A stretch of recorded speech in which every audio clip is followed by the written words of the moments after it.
Welcome to Liverpool 12th Man Show. I am the Liverpool 12th Man, just as much as you are, and that's why you are here.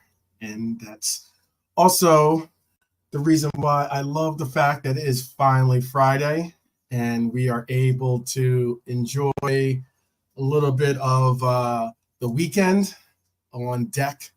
And I guess it would be different if it was any bit cooler here in where I live. It is not. It is certainly not a cool one today at all. We're already in the triple digits in Fahrenheit. I think that's like 40. I think it's like 40 degrees Celsius or something like that. Something along those lines. It's just ridiculous. We are in this heat wave, and it's not an easy one to get through, to say the least. So just trying to stay cool.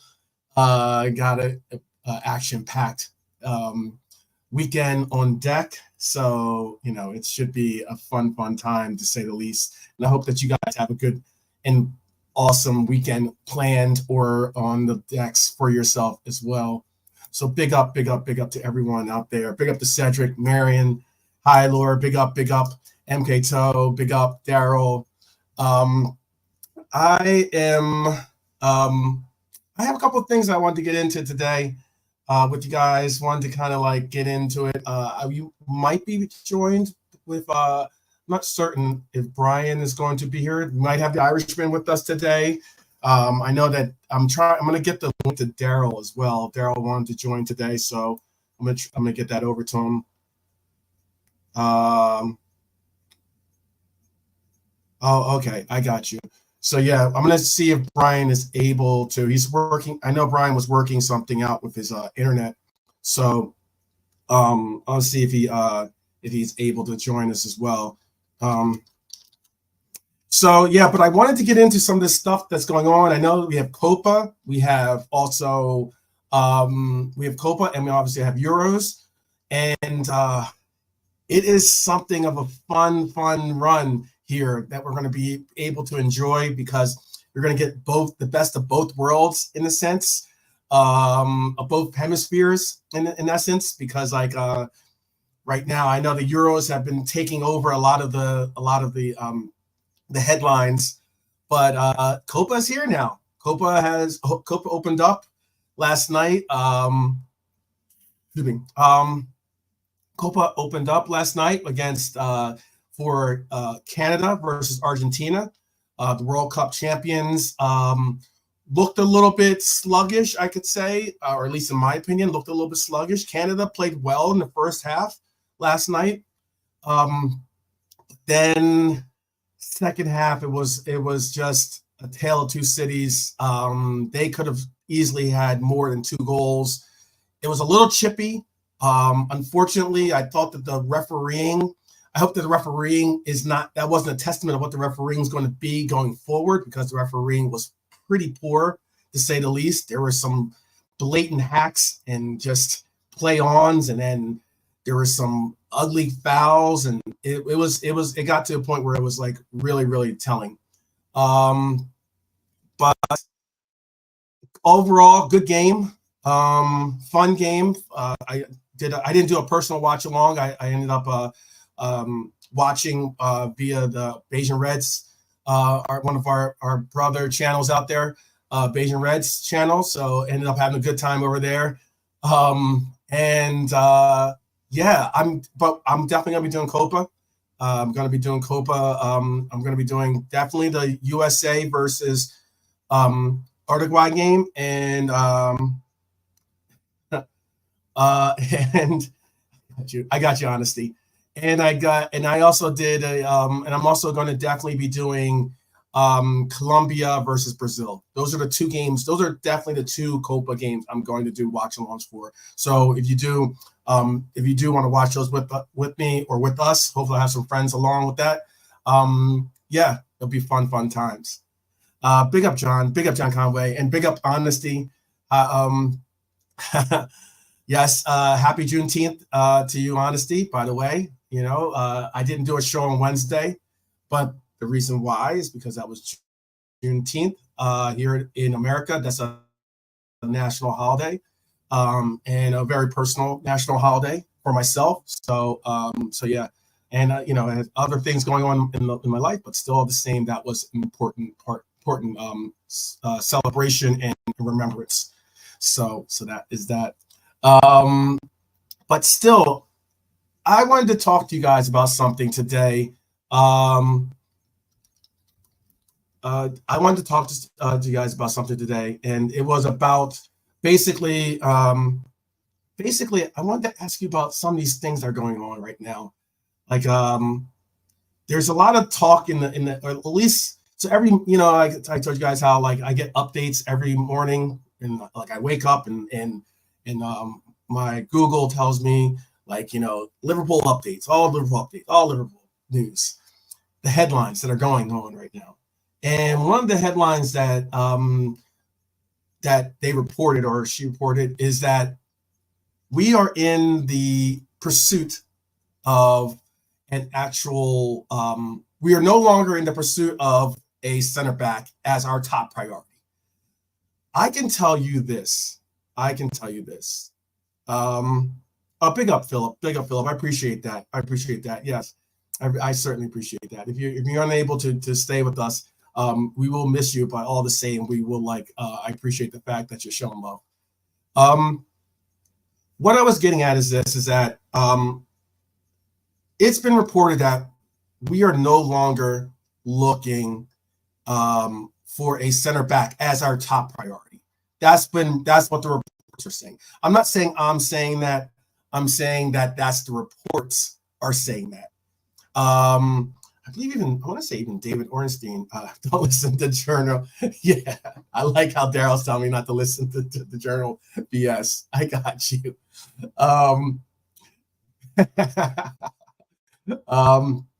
But I think we should be. Obviously, I know that we're still heavily linked to Euro if he doesn't end up going to Real Madrid. I know that we're linked to.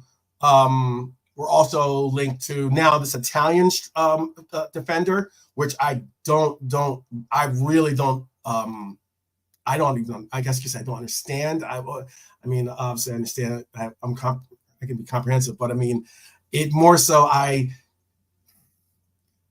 just don't. I know that the Italian track record in the Premier League isn't exactly the most promising when it comes to Italian players. And it would be certainly a real stretch for us to go as far as going for a Italian defender, bringing them on a big transfer and bringing them to our club and expecting results. I don't know about that, but I know also we've been linked to other defenders out there. But why I said that we possibly are shifting, and again, this is journos. Apparently, we are shifting our interest to the front line. And what's really interesting is, at least to me, in my perception, is that I don't know if our front line is necessarily our biggest concern. I know that we do have some players that might be leaving us either this year or next. I know that Salah has said he's committed to stay this year, so we shouldn't be missing out on him. I know that there's still rumors out there about Barcelona pursuing Diaz, and again, yes, I'm gonna get to that, Daryl. And I know that there's still interest in Diaz possibly going on. I know that the starting figure or the starting number that you have to even entertain the idea or concept of bringing Diaz to your club is starting at 75 million pounds. That's the reported number that we're looking at getting for him, and that's good. I think that's it's on par for what you see on transfer market. For instance, it's on par for what we actually paid. We paid a little bit. We paid like in the 60s for him anyway. So I mean, I think that we should and could make a profit on him. He is in the the real prime portion of his career or his age bracket. So I think that's not a totally a fantasy belief to get for that number for him. And I also know though that there are some players that are now starting to resurge in popularity with our fan base. You know me, there's a lot of the players. Not every player am I, all like rah rah rah about, but but one player, again, just like it says, come on Holland, one player that I am very, very, yeah, I am Richard. I portioned out some money to put some to give advertising to Liverpool. But one portion of the front line that has resurged in popularity is Cody Hakpo, player I have on my fantasy team. He's the only one player that's actually doing well for me on my fantasy club. Cody's all of a sudden, a much vied and much believed and beloved player now for our front line. All of a sudden, people are saying, "Yeah, we should keep him more." Oh yeah, and I think that that's pretty cool because I've seen. I think that one thing with our club is sometimes we get into this what I call this is my own coinage. Okay, this is something that I've made up for, at least, is that sometimes we get into this stage of scapegoat FC. I think we get into this scapegoat FC. And what I mean by scapegoat FC is that there's portions of the time where players might let you down or might be in a bad form, and all of a sudden that's the scapegoat. Cody was certainly the scapegoat at one portion of the year. There were portions where Endo was that player. There were portions where Trent's been that player. There's been portions when, you go down the list and line. There's pretty much every player is probably constituted being the scapegoat as to why we haven't been playing to the levels that we want this team to play to. But with that said, Cody has definitely resurged. Nunez, Diaz, all playing well in their lead-ups to Copa. Hopefully that continues on and even continues on into the season for us. And also, now it gets to, do we really need to concentrate on that front line? That's the real big question of what I'm trying to bring up. As Daryl said in the chat, there has been talk about this Johan Bakayoko. And Johan has recently just played, didn't wow anyone, I think. That's safe to say. I know that he's been a target that we've been monitoring for some time now. I know that because we have a Dutch coach, often people automatically are associating us with so many Dutch players. We already have quite a few. We already have, obviously, Cody, Virgil, and obviously Ryan on the club. But now, all of a sudden, if it wasn't for players from Arne Slot's former club, it's all these other players out there that we're all of a sudden, starting to put into the mix of, oh, maybe Liverpool will go for this player or that player, primarily too, possibly because we have a Dutch manager, or also because, they expect us to play a Dutch style of football and such. But Bakayoko is a player that we have been mentioned about getting. And PSV says that the 21-year-old is going to be offered or be out there for £42 million. Now, I think that Johan is a talented player. Don't get it twisted. I think he's a very talented player. If he becomes a Red, I'm going to be all on board on hoping that his career shoots off like a star. Okay, but what I can say, and this is something is, and the High Lord, I'm about to get into that player too in a second. What I can say is that I don't know if he's a £42 million player. I don't know about you guys, but I don't know if he's a £42 million player. I've been definitely out there saying time and time again the market, the market, the market. And I'm not going to be a hypocrite and all of a sudden start saying, oh, well, this or that. I will say that the market is wild right now. For some of these evaluations, for some of these player evaluations, the numbers that they're trying to attach to these players is wild. Okay. And that's not even including what you have to do with player agent fees and the likes. So 42 million pounds for Johan to leave PSV. I don't know about that one. I don't know if that's where I want to put that considerable amount of money. And I know it's in that range where it's in that sweet spot, because I know that, especially for Edwards. And again, this is going to be Richard Hughes' call as well, majorly his call, but for easier terms, we can say Edwards. I know that's in that sweet spot of 40 to 50 million, because that's the number that we normally spend for our players when we do go out there. 40, 50 million, done deal, and that's that. But I don't know if 42 million is what I think that possibly 42 million, I would see it sooner go to a player that I would sooner see it go to a player that I'm more bullish on believing will make a contribution.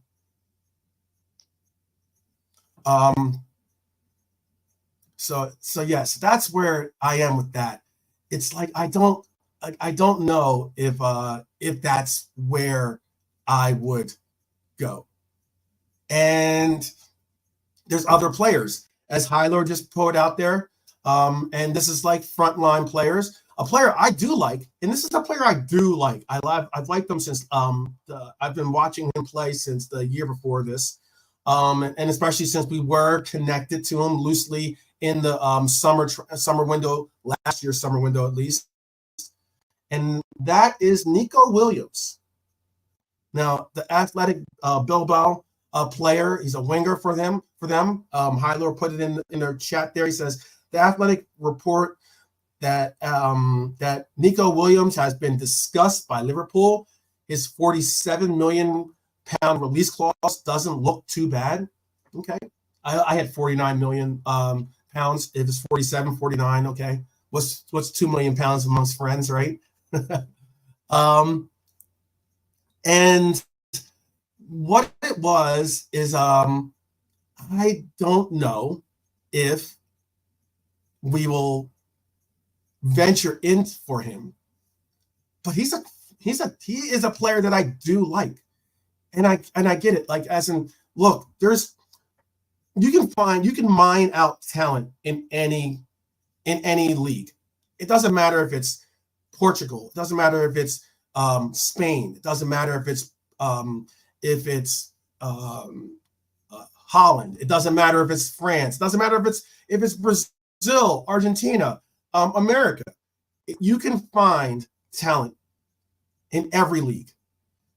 It's all about the player. It's nothing about the talent or surrounding him. It's nothing about the league he's in. That has nothing really to do with it, in my personal opinion. Because sometimes the path towards getting to the big name clubs is just another thing. I mean, yesterday but some of us watched Canada play. For instance, on Canada, there is Alphonso Davies. Alphonso Davies' path towards possibly joining Real Madrid, or even the fact that he's on Bayern Munich, was a path that took him through Vancouver, then to Germany, and now possibly even on to one of the most acclaimed clubs in the world. So, yeah, I'm saying that there are players out there that play for clubs that some of us don't routinely watch, or don't necessarily have too high claim for, per se. But it is unique that I don't want to go. I'm trying to get across that I don't also want to go for some of these players, and I'm going to bring up some of your comments as well to help with the conversation here.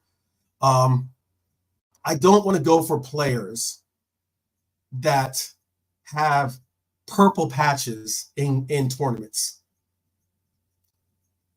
I don't want to be in a place where, you know, and again, this is something I was totally not all on board for. Like, I know there were talks and people out there saying Amrabat, and I was just like, he had a good tournament.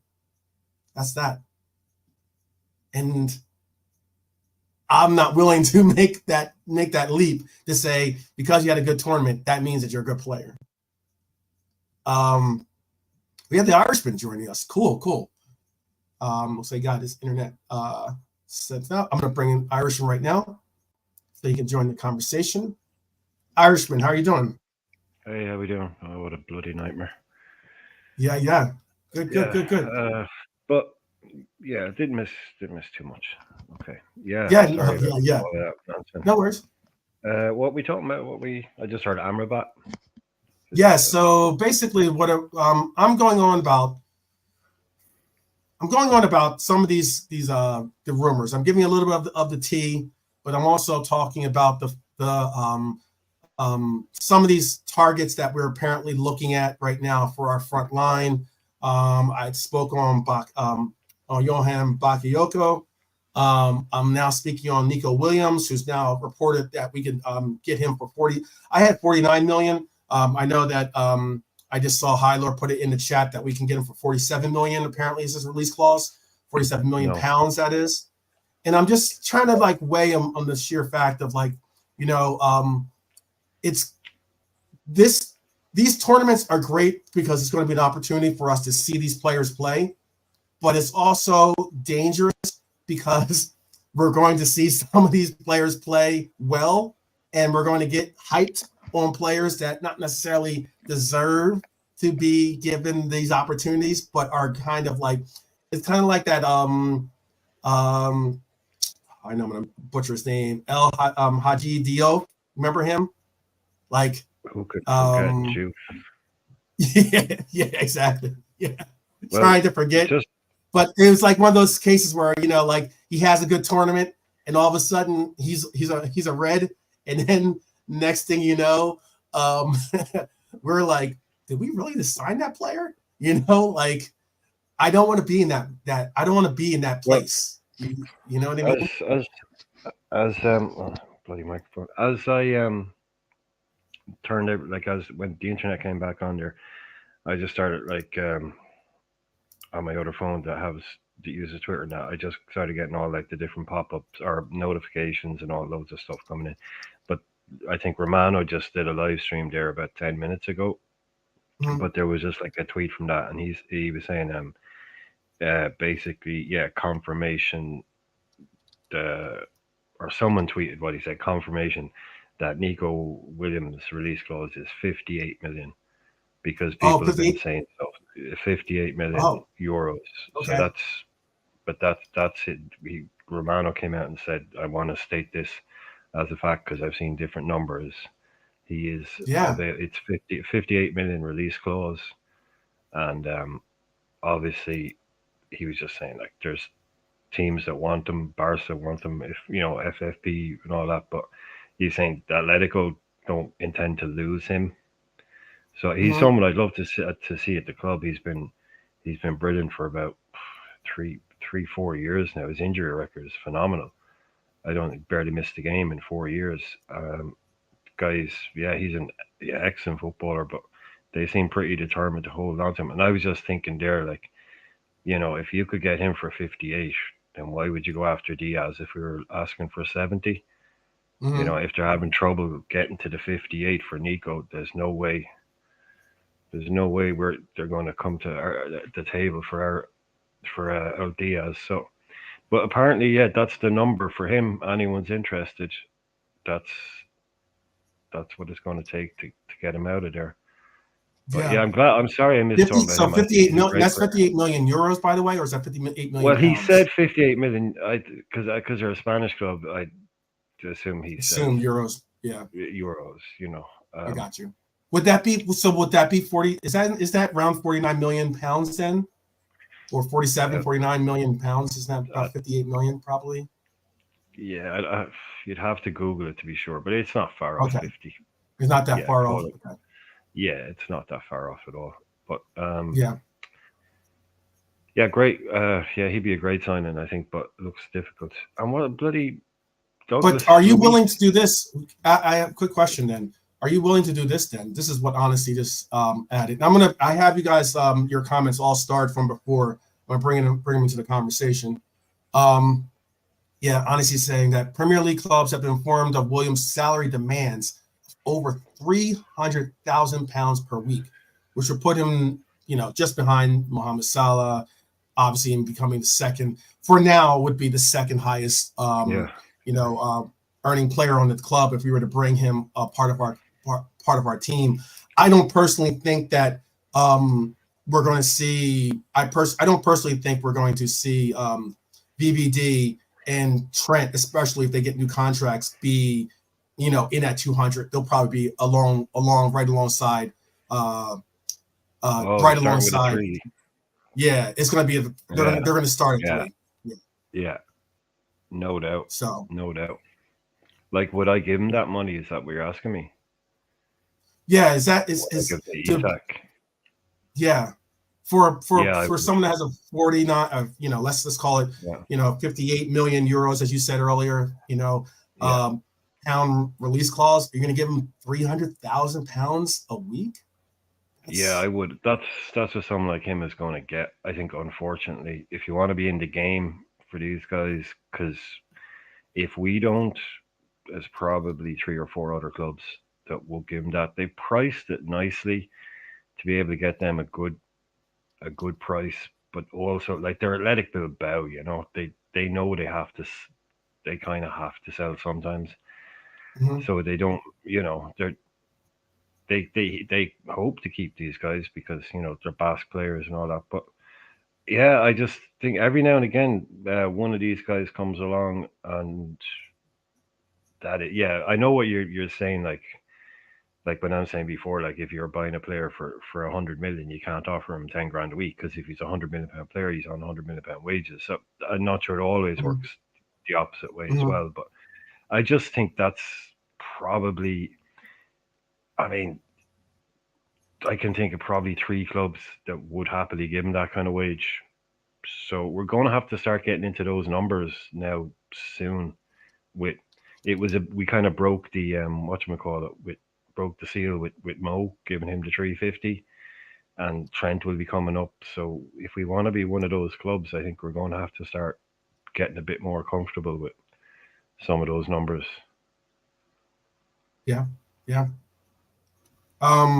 Which is kind of this conversation I had a long time ago. Something that knowing how a lot of the books, like, I like, you and I both like Football Manager, and knowing the ins and outs, also from another perspective about like how you have to keep harmony in the locker room when it comes to salaries, or at least when it comes to some of the salaries that you deal with. And it's a lot easier said than done, because I know how, like, I tried to make the equivalence of how I know some of my good friends here actually that play for the Suns, for instance, here in Phoenix.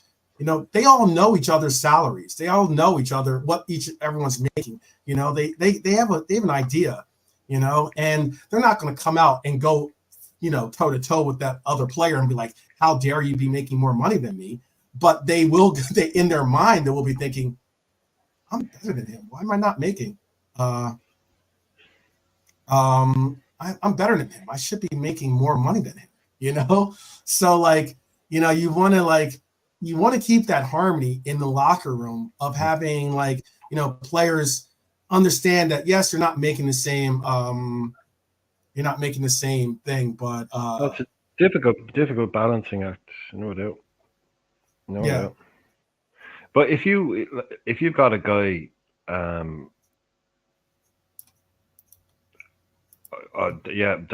that's no worries. I got your message. Sorry, yeah. Sorry about that.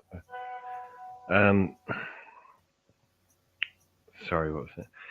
Oh yeah, Oh wow, it's no. Oh wow. I'm if sorry to hear that, if Daryl. yeah Condolences.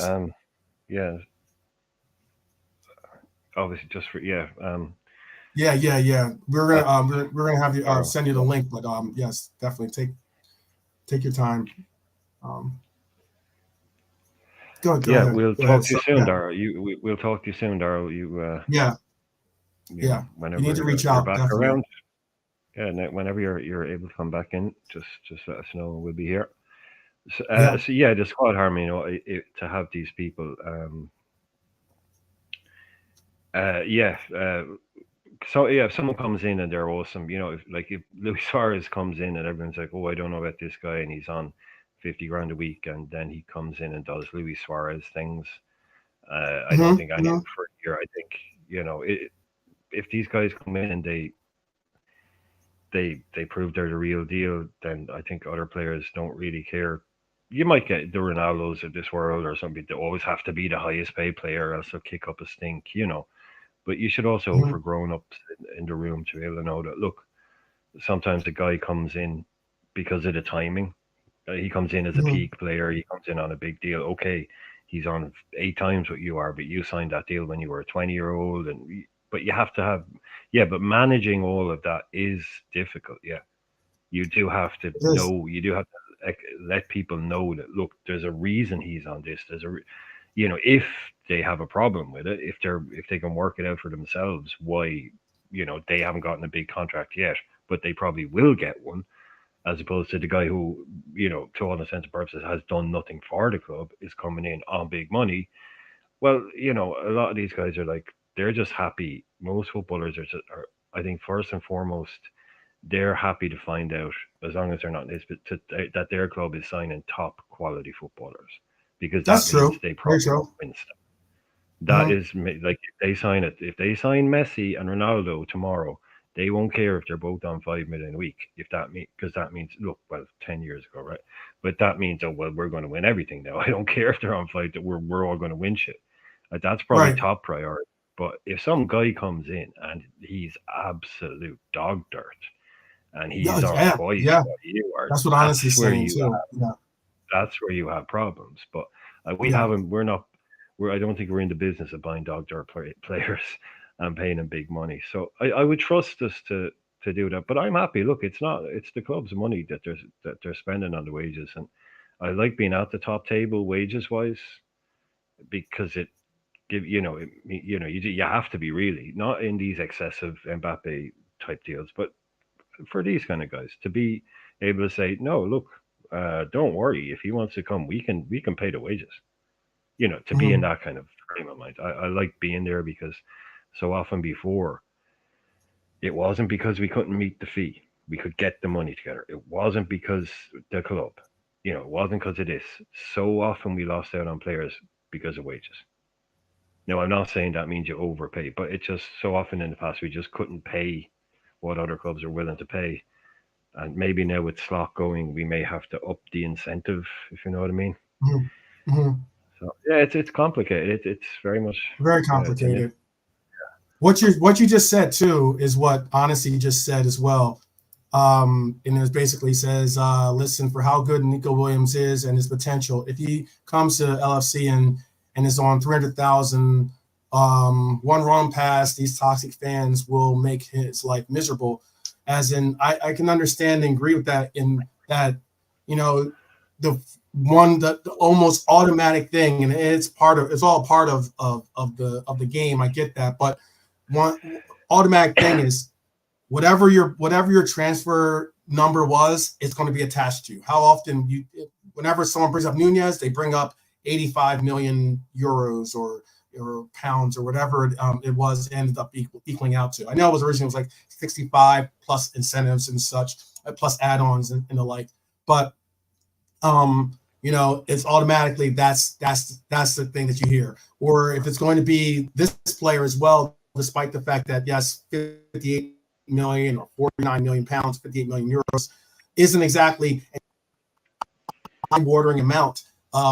You're still going to, if he's on 300,000, it's going to be the first thing out of everyone's mouth. It's going to be his yeah. this guy's making 300,000 a week. You know? and that's not equating to unless he's on some messy settings. Go ahead. It's a very pessimistic outlook. It's yeah, what if he is terrible? But well, what if he comes in, he rips it up? We'll all be happy. No one will care what he's on.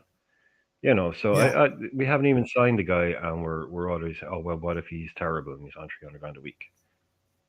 No, I get you. For me, yeah, and with the Diaz thing, I think you're talking 67 rising to 85.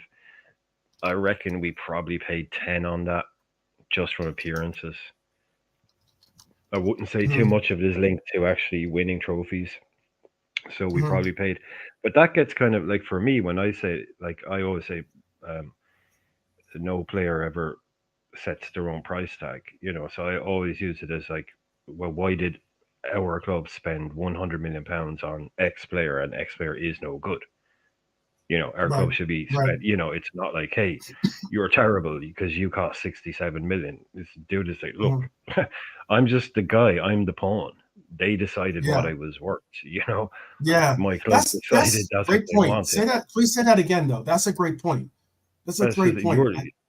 The player is the pawn. People act as if they choose, like, you choose your transfer number. Like, that's not any. The player has no say in how much he's getting bought for. Hey, look, if you like, clubs have wasted big money on bad players. Yes, it's been done thousands of times. So it's player is bad. Yeah, that's true. But also, hey, football club, what were you doing spending that money on that guy? Did you not? It's that's, to me, his first port of call. The guy who signed the check. Did you not do your due diligence on the player? How have you bought such a pup?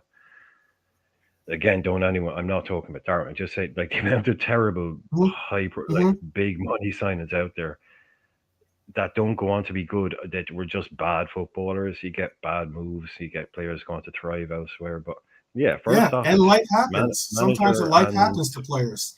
Get a bad injury, or certain things are going on in your life with, like, maybe like. But they'll throw it at this Richard Hughes guy, won't they? They'll throw it at Richard Hughes. They'll throw it at Michael Edwards when it goes down the pan. Go, oh, what was he doing spending this money? But when it goes well, it's not like, oh, they did a great job. It's like, no, they didn't do anything. The player is just brilliant. Okay. So I think it's a thing that gets thrown at our transfer type people now more than anything else, is like, when we don't, I know a player isn't what people wanted. But again, like I keep saying, our transfer business is pretty spot on. So to try and kind of say we bought this or that's really, hasn't, like, even our least impactful signings still have plenty of room to improve. So, but look, the Inaki or the Nico Williams, like, that's what I've been talking about. Bringing someone in that position, though. Bring in one of those type of players, a new attacking wide player. Definitely, I'm all for that. I'm all for it. I'm all for adding. I don't mind adding some. Look, I personally don't think that our biggest concern is our front line. I personally think that I would like to focus on getting a center half, as you guys like to say, and also getting possibly another DM. But it is and also maybe even getting a possible a goalkeeper as well, getting a backup goalkeeper as well. Oh well, yeah, that looks likely. Yeah, I think that's important. I think that's something that people were very, very, like, cognitive of it originally, but now it's kind of going away. But I don't think that Kelleher has cooled his jets on wanting to get first team football. And I don't think that we want to be in a position where we have a player that is unhappy to be here. I'm not saying unhappy, but looking unhappy that he's not getting first team minutes. So let me just end. I'm going to go on to Norm's comment also, because it does deal with something that I have about the next topic. But before that, I did want to say also that there has been talks about possibly, now this player I would be bullish on. Okay, apparently, because he hasn't signed, he's declined signing a new contract with his club Bayern Munich. that has obviously started to perpetuate the thoughts that he would possibly move on to another club. And that is Jamal Musiala is being a name out there that's starting, hasn't just started, but is circulating as a possible player that could make a move. The two clubs that are very high on the list of being destinations are, one's great, one's unfortunate, and that is obviously Liverpool being great, and the unfortunate is City. Manchester City is also in the arena for him. So somewhat the number predictably. Was that? And that's, yeah, it's obviously pretty much anyone that the most of the names that we're involved in, or the big names at least, you expect to hear Arsenal, Chelsea, City. You expect to hear those names be you also reckon, possibly. You reckon City would keep Grealish, Doku, Foden? There's someone else. Holland. Not as they're not. Well, he's their say as their kind of tricky number 10 types. They'd have Grealish, Doku, Foden, Alvarez plays a little bit deeper as well. Bernardo Silva works into that role. Yeah, they could fit. Yeah, of course they could fit him in, but I wouldn't be surprised if a certain Jack Grealish ended up leaving. If they how does that even happen though? How's that happen? Like, I mean, like as in for the amount of money they spent for him, they're going to have to take. I mean, what is the number that you get back for him? What is the number that you're like, okay, cool, and what's the number that you pay for a Grealish? Yeah, bought him, didn't use him. Next season, played him in basically every game, won the league. Next season, didn't use him, won the league. Yep. It's weird. He barely played this season. Played every game last season, pretty much. Yep. Barely played the season before. So what's he going to do next year? So if someone was to give them 60. I know, I'm wondering, what is the number that it is? I'd have to look on Transfer Market to see what they have, what his number is for his actual, market value per se. But it'll be a lot less than they paid for him. Oh, it's gonna be probably half of what they paid for him. I reckon so, yeah. I reckon so. And that's why it's like one of those things where it's like there has been a trend as of late, especially especially with these new, PSR rules and the former FFP rules, but more so with these PSR rules. There has been a trend where clubs aren't looking you going out there and getting these big name players that have big name contracts and big name transfer values. Those aren't the shiny jewels that you think they would be, because now you're not going to make money on that. You're not. That is a serious anchor on your books, and it's one of those cases where, like, just as you mentioned with 100 some odd million that they paid for them, there's no way they're going to make a profit from that. There's no way they're going to make even on that. And then on top of that, Grealish, even if you were to move him on at a discounted rate, Grealish makes a good amount of money. Oh yeah. Tesco is Tesco like the Costco? Is that like what it is? That what Tesco is? Tesco, the supermarket, I think it is, right? Isn't Tesco a supermarket? Why are we talking about Tesco? Marion. Sorry. Yeah, supermarket. It's like is a supermarket. We don't have. I don't think we have Tesco's here. Yeah. That's what I was wondering. No, it's what do we call Walmart or it's supermarket. Oh, it's like a Walmart. Got you. They're like the big happy shopping things. But no. What? Yeah. Go ahead, Brian. Take care. No. Take care, Marianne. Take care. Have a good evening. Just saying goodbye to Marianne. So. No, but there's nowadays you don't have those cases though. In that you're not going to be able to make some real money. Like I think Norm's comment actually is about that too. Norm said Chelsea and Villa deal for Matson. Villa and Everton deal for Lewis Dobbin and Iro Bunin. Iro Bunin. I think that's how you say it. Newcastle will have a deal with one of these clubs too. He's saying dodgy if you ask him. Look, there's some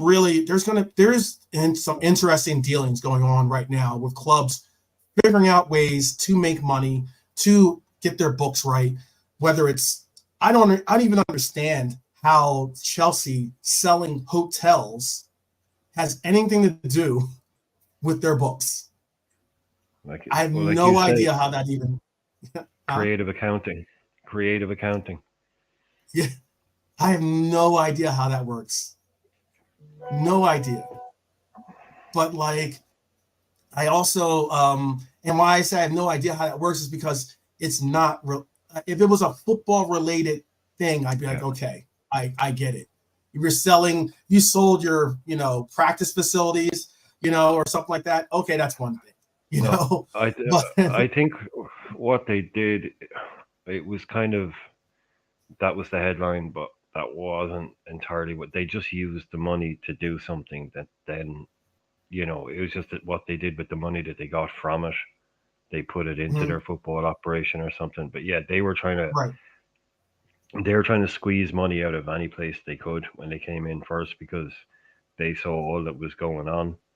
And like you said before, they came out and kind of got ahead of the train, going, look, these people that were here before us were doing some pretty weird stuff on the books. Right. We're just going to come out and say this. It wasn't us. But I think, they were like, what about that couch over there? That was in the training ground. If we sell that, does that count as football money? Yeah, they had like a garage sale, basically. Yeah, it was like this. John Terry once looked at this house. That means it's football money. I mean, can we just Can we say what can we sell to try and get in under the line on it? Because they knew Yeah. they were like, oh yeah, these guys were doing some shady stuff in the past, and there's no hiding it now. They're going to get hit there with it. isn't. So yeah, but they're There isn't. done. I mean, they've done some deal there. Like that's an awful lot of money for that young fullback, Ian Matheson. Yeah. He was hoping to join Borussia Dortmund on a permanent. He was happy Mm-hmm. there, as you probably imagine, just been to a Champions League final, but Mm-hmm. gets to come home, goes to Villa for big money. So Chelsea can do a couple of other deals like that, and there you go. They've got nearly 100 million in the door. Yep. So that's how Yeah, it's very they're going true. to be able to spend money again. And that Douglas Luiz deal, I do not understand. In That's a I weird just one. don't That's a get that one very weird one. at That's a all. really weird one. I've not in like Yeah, that. Some people have put it as like the couple, like they're trying to do like a couples deal because they're trying to move on. Layman, I believe her last name is right. crazy, absolutely Um, I, crazy. Like swap I've deals never really never heard work. that before either. But I mean, obviously, it makes the move easier if someone that you're involved with does make the move with you. Um, but That's completely unheard of. So yeah, I don't really yeah, like the idea that like a swap deal is very very rare these days, massively rare. it is. So It is. the idea that like you have someone like him who's worth as much as he is, and they were first up, they wanted Weston McKennie and some Mhm. other kid, and it was like right, we'll take the two players, we'll take Weston McKennie and this guy. Then Weston McKennie pulls out, or that falls apart. That side of it, the Weston McKennie part of it, Mhm. and the deal doesn't even collapse. Like swap deals are tenuous enough. So for Mhm. their main target, Villa's main target to say no, actually, I'm going to reject that, and Villa to go, okay, no, no, it's cool. What we'll do is instead, we'll take that guy and that guy. Yeah. I have never ever seen that happen. Like maybe if you were doing it for some kind of £10 million squad player, that to bring in two, say, prospects from maybe something like that, and even then that doesn't happen often, or that rare that doesn't happen either. But to do it with such a high profile asset as Douglas Luiz, and then just kind of go, well, no, oh, McKennie, oh, well, what else have you got?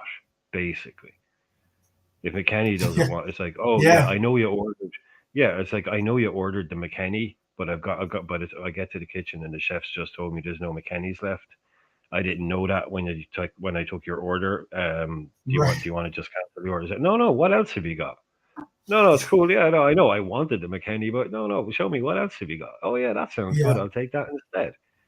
Yeah, it's weird. It's so weird. Like, for honestly, a guy who I was thinking, oh right, yeah, anyone wants Douglas Luiz, get your 60, 70 million pound check out, because that's what it's going to cost you.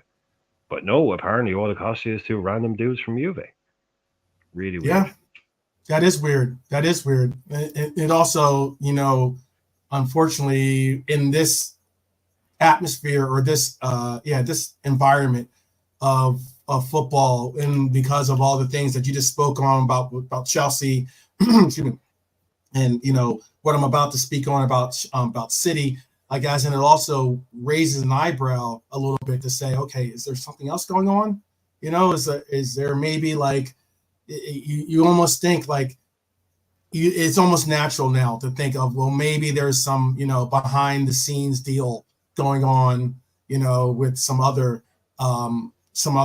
exchange, and that's unfortunate that we're in a place in period of football that is the case. Whereas, and you have a lot of shady underhanded dealings going on here and there. I'm not saying that that's what's going on with that deal, but I'm saying that it does bring up that eyebrow, or at least that suspicion, and that's unfortunate that it does. Well, there's also the other part that I quickly just wanted to mention. I don't know what you or anybody else in the chat.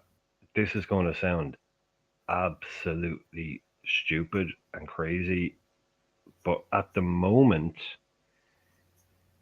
how big a step up from Villa are Juve? Like, obviously, they are if you're just asking who's the bigger club, well, I mean, it's Juve by about times. Yeah, by a mile. Yeah, but right now, yeah, country mile. Call it. Yeah, yeah, a country mile. Yeah, at this moment in time, though, Villa in the Champions League, Juve, they're in the Champions League. Okay, but Villa needs to make some moves, though. Villa needs to do some real creative book managing.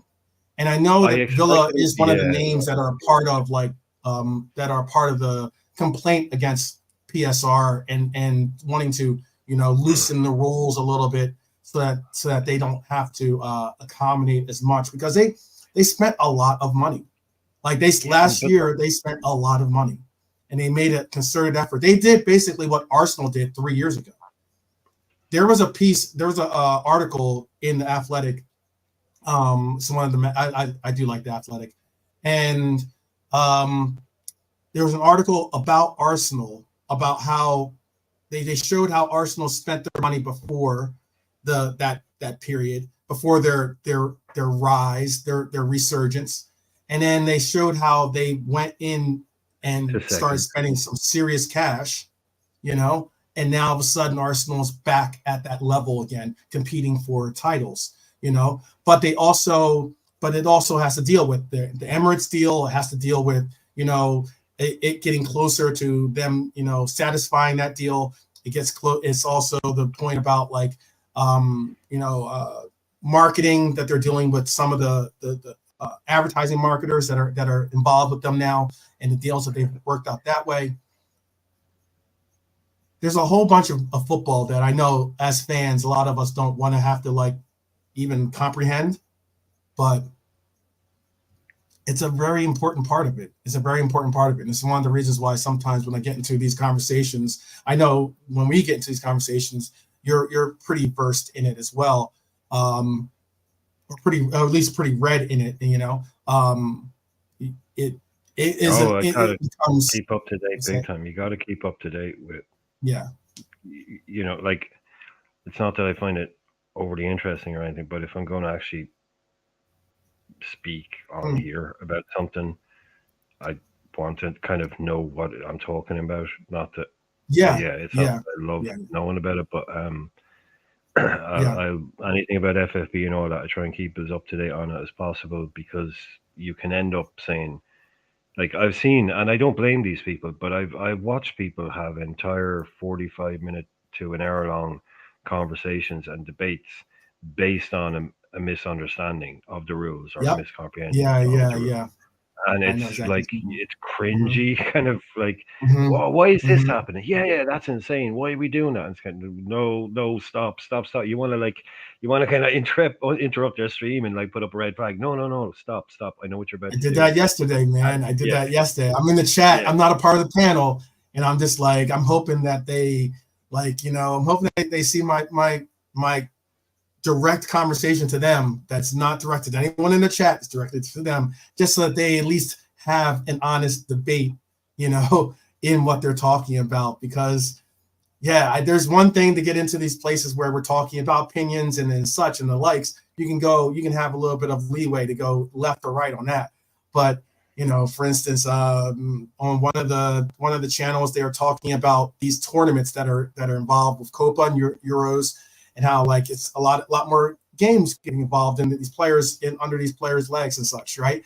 And they mentioned the Olympics, and I'm like, well, the Olympics is not a FIFA sanctioned. That's not a FIFA sanctioned tournament. So that's like it has totally different rules. You know, it also doesn't involve players that are. It also doesn't involve players that are a lineup of like from top to bottom players that are playing on these top teams most likely.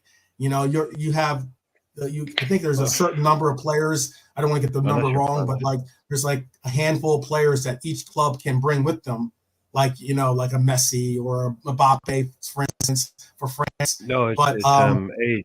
It's age. It's basically an under 23 again Olympics. Now mhm, I'm going to say this. Yeah, I haven't checked, but basically it's something along the lines of it's an under 23 tournament.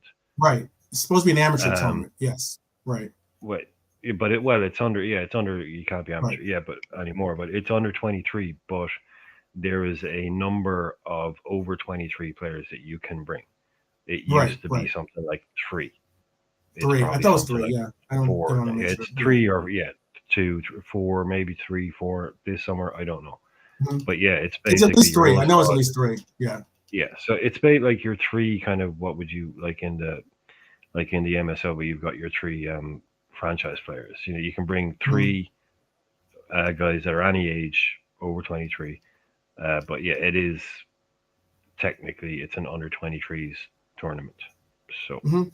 but you like the guy thingy France president was like talking about Real Madrid signing Mbappe, and he was like, hopefully he can do this for us before he leaves. Paris. Um, he can win the Euros, and we hope this, and obviously the Olympics because the Olympics are in Paris.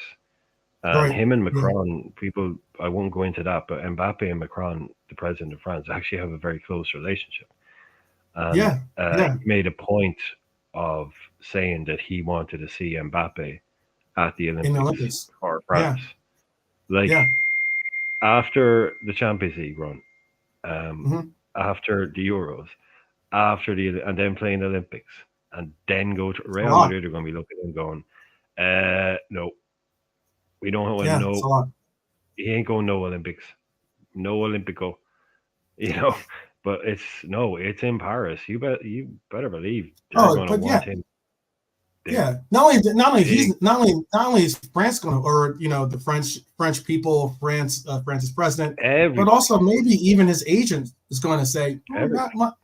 it's not that bad to be like you're the biggest one of the biggest names in your home country Yeah, is hosting the Olympics in the be the town face and the of it all. city that you used to play in. Yeah, why And not? where he's in his home city. It's where he's from. It's where he's born. Yeah, yeah, So it's it's an awful like this is what that's he's obviously a special case. yeah, But that yeah, is yeah. crazy. to do a Euros where he's already smashed his face up, and then go to an Olympics. They'll be expected probably to, but you can only imagine. There will be a few countries out there, obviously, but I can pretty much, apart from one or two positions, I guarantee, even if it was all under 23, that French side would be absolutely ridiculous. It would be. It would be. France has an incredible, youth players. They have an incredible selection of players, to say the least. Yes, you're right about that. Especially center halves. They're just pumping them out at ridiculous rate. The way they're coming out of Paris, especially. But it is. It's the FFP stuff. If you want, if we're getting back to that, you've got to kind of keep up to date to these things because they are very impactful. As again, because so much now is talk about transfers, and people don't want to hear about it. But it's like there's literally a number on this, and we can't go past that number. Yeah, I mean, we might end up seeing. Isn't Euro Lenny Euro? He's French, isn't he? Yeah, exactly. He's in the latest off the production line of world class. I would not be surprised if he's. I would not be surprised if he's a part of that Olympic team. Oh, he will be. He will be. Yeah, he will be. 18, without a doubt. But and also, by the way, I did look up that Grealish number. It was 60 million is the market value right now for Grealish. 60 million euros. That is too, by the way, 60 million euros. So, you're saying 50 half of the Yeah, it's well under half of what they paid for him. And he's got his medals there. He'd probably enjoy his football somewhere else. He'd probably be a better player, less effective but better footballer. He can go back to like the way he used to play at Villa if he went somewhere else. Him at Tottenham, he could. Him at a team where he could just be like, he doesn't have to necessarily be the guy, but he could be like a influential player that makes a difference, like he did at Villa. Because at Villa, he was the man. Yeah, more of a free spirit, more of a free, not a free role, but less constrained by Pep football. Yeah. Able to do it. Not having Pep in your face yelling at you for not playing the system. Not being, you should be, 6 inches to the left, Jack. What are you doing? I'm hauling you off. Well, I think if they didn't have Maddison, Spurs would go from back to Villa. Go back to Villa. He is signed to 2000. He is signed to 2000, at least to 2027. Because they gave him a 6-year contract, and he's getting £300,000 a week. Yeah, that's an issue there. That can be an issue if you're trying to move that player on, to say the least. That could be an issue. That could be a very big issue because now you're trying to say, hey, you got to take a pay cut possibly to go to another club. That doesn't really go too well. No. Unless you can work the years into it. Like if you're saying, right, look, you've got 2 years left on 3. You've been offered a 4-year deal on 250. That's guaranteed an exit. So that's kind of probably acceptable. But if someone comes in going, well, we want to sell you, but the buying club can only offer you 120, and you're on 3. Right. Nah, you're all right. I think I'll hang on. Yeah. You want, that's like, let's work. It's like Frankie de Jong in Barcelona right now. Like I would love to see Frankie de Jong as a Red, but not at 700,000 euros, or whatever that equates to in pounds. Not at that rate. That's quite all right, And I think they still owe him money, don't they? That's just not. I think they still owe him money from before because they were paying on deferments. I remember there was a problem a while ago, but I assumed they sorted it because I haven't heard anything about it since. But there are probably a few players in the world that realize if they did want to leave, they would have to take pay cuts. Someone like that, but Yeah, he's not going to. Like, yeah. I mean, why would he want to leave Barca? Why? No, So exactly. Why would you want to leave one of the the best cities in Europe? And then yeah, also, why would you want to leave and give up one of the highest salaries in the world for a football player? playing for your dream club, the club of Cruyff, the club of total, the club of pretty much the second, third biggest in the world, whoever you want to talk to. Yeah, You're yeah, it's always a step down from Barcelona, even to pretty much any club. I think yeah. to leave them for someone like him. I I'd love to see us with someone like him, but yeah, the Sure, money sure. that's involved. I'm sure Barcelona would bite your hand off, maybe, or maybe they wouldn't. I don't know. I know they always have their untouchables that they put out there, like Lamal and um, Pedri and Gavi, but that kind of Hmm, wage, hmm, hmm. should they just go and spend it on someone else?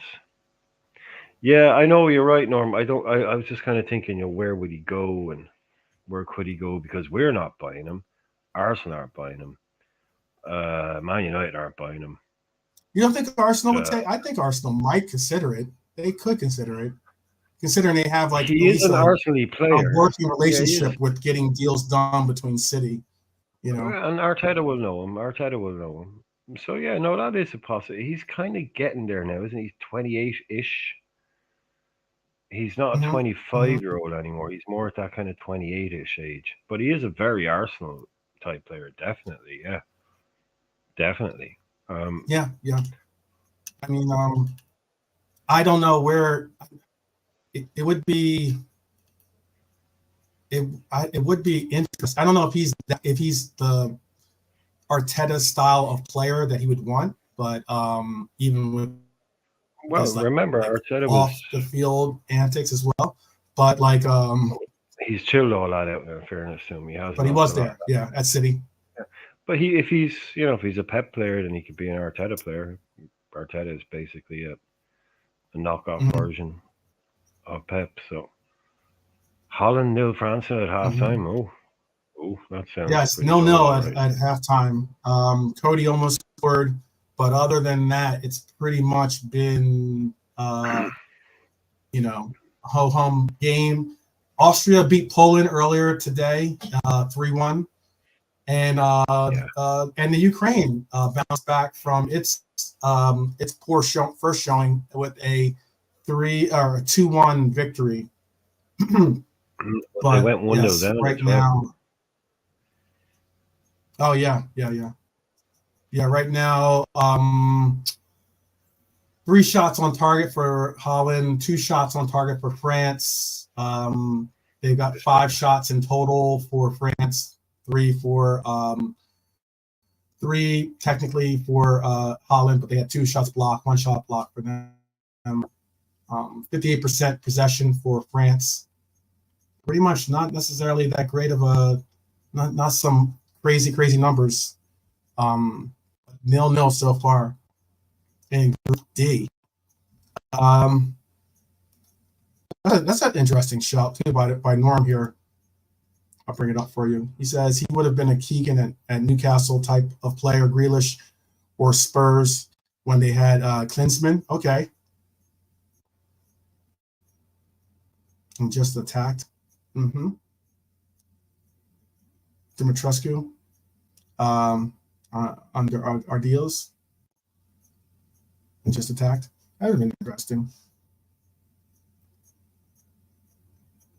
Yeah, and High Lord's bringing up some stats or some comments from the game.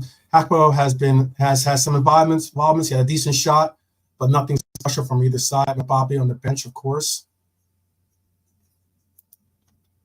That is maybe that it's I didn't even see that too. Let me see what the lineup is. Oh, they got the Ram starting. Mbappe on the bench is probably because of Why would they have him other than probably the blow to his face? You know, I'm sure he'll probably end up. I didn't see the very beginning, but he might have a actual probably has a mask or something for it to protect him. Also, Honesty brought up this, and I think Norm did too. Let me double check and make sure I give Norm the proper shout. Norm, I think, brought up this point, but I'll also say that Honesty's point right here is a good point. It says, breaking news, Elise has agreed to go to Bayern, according to David Ornstein. That's big news. Big news. Big news. I know that Palace needs money. I know that Palace isn't going to sell all of their talent. They're obviously going to want to compete and do well. I mean, they had a good turnaround to their season at the end when they made the change in coach, and no problem. And the players certainly responded to that new coach. You know, we're definitely going to see that new coach bounce was more than just a bounce. You know, for Palace, especially when you end up selling one of your more higher end talents from the team, because at least they did have a big bounce in production. Is that true? Bounce. Oh, yeah. Is that a true honesty? Yeah. Sorry. Usually when Dave Norstein says something, it usually means something. Because even I saw something about that earlier on. It's kind of like, certain clubs, Chelsea are working on it. Chelsea want a player, they're working on it, but I mean, that's kind of come out of nowhere. Yeah. Big up, JK. JK just joined the house. Just good joined move for him. Combo. Big up, JK. How are you doing? Oh, JK, yeah. I'm cool. Just in time for some Germany football chat. Elise, I know. I think he heard me say probably Musiala, and then he heard Elise going to Bayern Munich. He's like, oh, his ears started ringing. How you doing, guys? Everything good, yeah? Yeah, good, yeah, man. Good. I'm trying to stay cool in this heat out here, but yeah, good. I don't think it means Sané is leaving. I don't think it means Sané is leaving. I get that they both play that left side, but what it could mean, more so than not, is that it could mean that Musiala is going to be leaving as well. But more so, no. And they're just prepping for that move, because I think that would be, that's a big deal. That's a big time deal. Do you think I mean, I know some of the talks have definitely kind of simmered a little bit, especially since Euros is going on, and but do you think that we're going to see Gomez joining Elise possibly at Bayern Munich? There's been talks about how company wants to bring in Joe Gomez as well. JK, do you think could you see that happening? Yeah, like for me, I wouldn't let Gomez go nowhere. He's still young, 26, 27. Still got about 4 or 5 years in him at least. And he can play right back, left back, and centre back. So for me, he solves a lot of problems. So why would you get rid of him, you know? I'll be willing to let Konate leave before Gomez, tell you the truth. So for me, I would rather let Konate go than Gomez leave. I remember last season, Konate was doing our head in, you know? Yeah. He's a good player, always seems to get injured.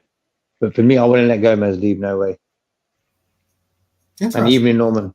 People, it's funny how things have changed. I mean, because at that Real Madrid, after that Real Madrid game in the CL, there were people that were just, Oh, Scapegoat FC was in full effect for that one. Look, it hurt because I love Joey G. I think he's a good servant to the club and loyal servant to the club, and but after that game, there was very little that you could say that you could say in his defense. You know what I mean? But I guess even myself was saying I just don't want to see him as center back. I'd rather see him at least right back or as a fullback rather than a center back going forward if he's going to continue to be on the club. But people, their attitudes have changed dramatically towards Joey. I think they've really had there's been a rekindling of the love affair for Joey as of late. Do you agree, Irishman? Yeah, I thought he was up there for one of our best players last year. From the minute one, really, he stepped in. I think if he was given 10 games to play at centre half again, he'd probably get back into the groove. It's just been so long since he did it. Mm-hmm. If he were, how old is Joey? How old is Joey right now? By the way, gotta be that 27. Got to be there. Yeah, got to be 27, 20. He's coming up on 28, probably something like that in there. Yeah. Yeah, he's rock solid. He's not someone you lose. Like when you lose a player like Gomez, you all of a sudden are then looking at two positions that you've lost covering. You've gone from, having one man that can do three things to needing covering three places. So he's the last of the kind of players that I'd want to let go, and I can understand why someone like Company would want to bring him in. I'm with JK. If we were, we don't really talk about it when we talk about our pool of centre halves that we're going to have next season. We don't tend to, but I kind of always have in the back of my mind that we've seen players do all sorts of things in football. So the idea that the guy we won the league with playing at centre half might end up playing centre half again isn't crazy talk. So I'd still have him in the back of my mind in that 4 or 5 people. So I'm with Jake. I'd rather get a decent fee for Ibu and use that to replace him rather than, because Ibu can't play left back, right back, and centre half. He can barely stay fit to play centre half. So get a good fee for him. Keep Joey. If Joey's like, hey, Joey's in and out of our team. If Arne Slot comes on and says, yeah, I see you as what we've just been talking about, Bayern Munich is a massive, massive football club. If they came calling, he says, no, I'd really love to take that opportunity and go to a huge football club and play go far in the Champions League every year, win Bundesliga titles, maybe. I wouldn't begrudge him it at all. I would not begrudge him it at all. Because you can tell a player like Company, we all know how good Gomez is. A player like Company who was a centre half himself and a very, very good one, looks at Gomez and go, that's a player. He's a player. So I'm not surprised by it at all. Yeah. It gets. Go ahead. No, I hope you keep him. Keep him. Yeah. Hang on to him. It makes me also wonder what Bayern Munich is actually doing. I know because they've now brought in 2 center backs already as well. Yeah. And what price would you put on him, by the way? Just quickly, what would you? I mean, if Joey said, on Joey, right? Yeah, if Joey came in and said, look, the agents have said I want first team football. Yeah. No, the agents have been talking, and I've been told that Bayern wants to buy me. I'd be happy to leave if you want to take. What number would you then say? Right, okay. If they give us X, we'll let you go. What would you ask for Joey? Just in that hypothetical scenario where everyone was happy. Yeah. What would be the number? Because Newcastle came out for it too. Newcastle came out looking to possibly. Last year they inquired about trying to bring Joey to them. Could get And I think the number that they put out there was like 40 million. I think they were offering or something like that. 40 million. Yeah. I think that Joey should get 60 million at least, considering his versatility. 60, 65 million, something in that range. Considering how many years are left on his deal, considering, you know, if you are to bring him in at the salary he's making currently, for you to give him a better deal, it wouldn't be, you know, you wouldn't have to like break the bank to make him feel welcome. He has a lot of good qualities or good attributes in your favor for making a good deal for him. And I'd say 60 to 65 million to make me think about it. Okay. For me, he's a top professional. Never been in trouble. Never. Always been top lad. He's like, since he came in, he's never done no funny business, no attitude problems, nothing. You know. For me, I'd be happy with 50 million, but still, I wouldn't want to let him go. Like 50 million is sort of the right sort of number, I would say, but 100% keep Gomez. Yeah. Yeah. Bernie's saying he did say he's been happy with us, but if he were to be sold, he would prefer to be somewhere down south where he's from. Which makes sense. Certainly makes sense. Go home, you know, go home with the money, be able to play closer to family, you know, and the likes. What's the number? So how much what did you say? What was the number that you put on? If he did come into the manager, what? JK, just let me bring back. If he were to say, JK, how much would you what's the number that you said would make you think? About 50 to 60, 50 to 60 around there. Yeah, 50. Okay. Yeah. How about for you, Irishman? Yeah, 50. I think any more in your pricing them out. Yeah, 50, I'd be happy to take 50 million for Joey Gomez. Like I say, if he came in and said, look, I never expected to get an offer from Bayern Munich in my career.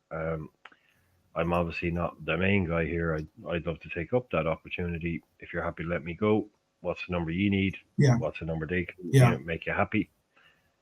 I'd take the 50 because, like I said, I don't want to lose the guy. But yeah, I think that's probably around what he's worth. But it is a strange, you know, I always say like these guys should go abroad more, English players, and do things. But it's kind of, it tends to be sometimes like when it's one of your own players, you're like, well, you try and make reasons why you won't. But you know, McManaman, Owen, these boys went off to try different things. Ian Rush went to UVA, didn't work out, came back. So I can see it, but I'd also say he'd happily sign on to stay at Liverpool, and he's 32, maybe. Yeah, I could see him very, very I could see him. Yeah, he's still got a lot of years left on his contract right now, to tell you the truth. Yeah, but get regular game time.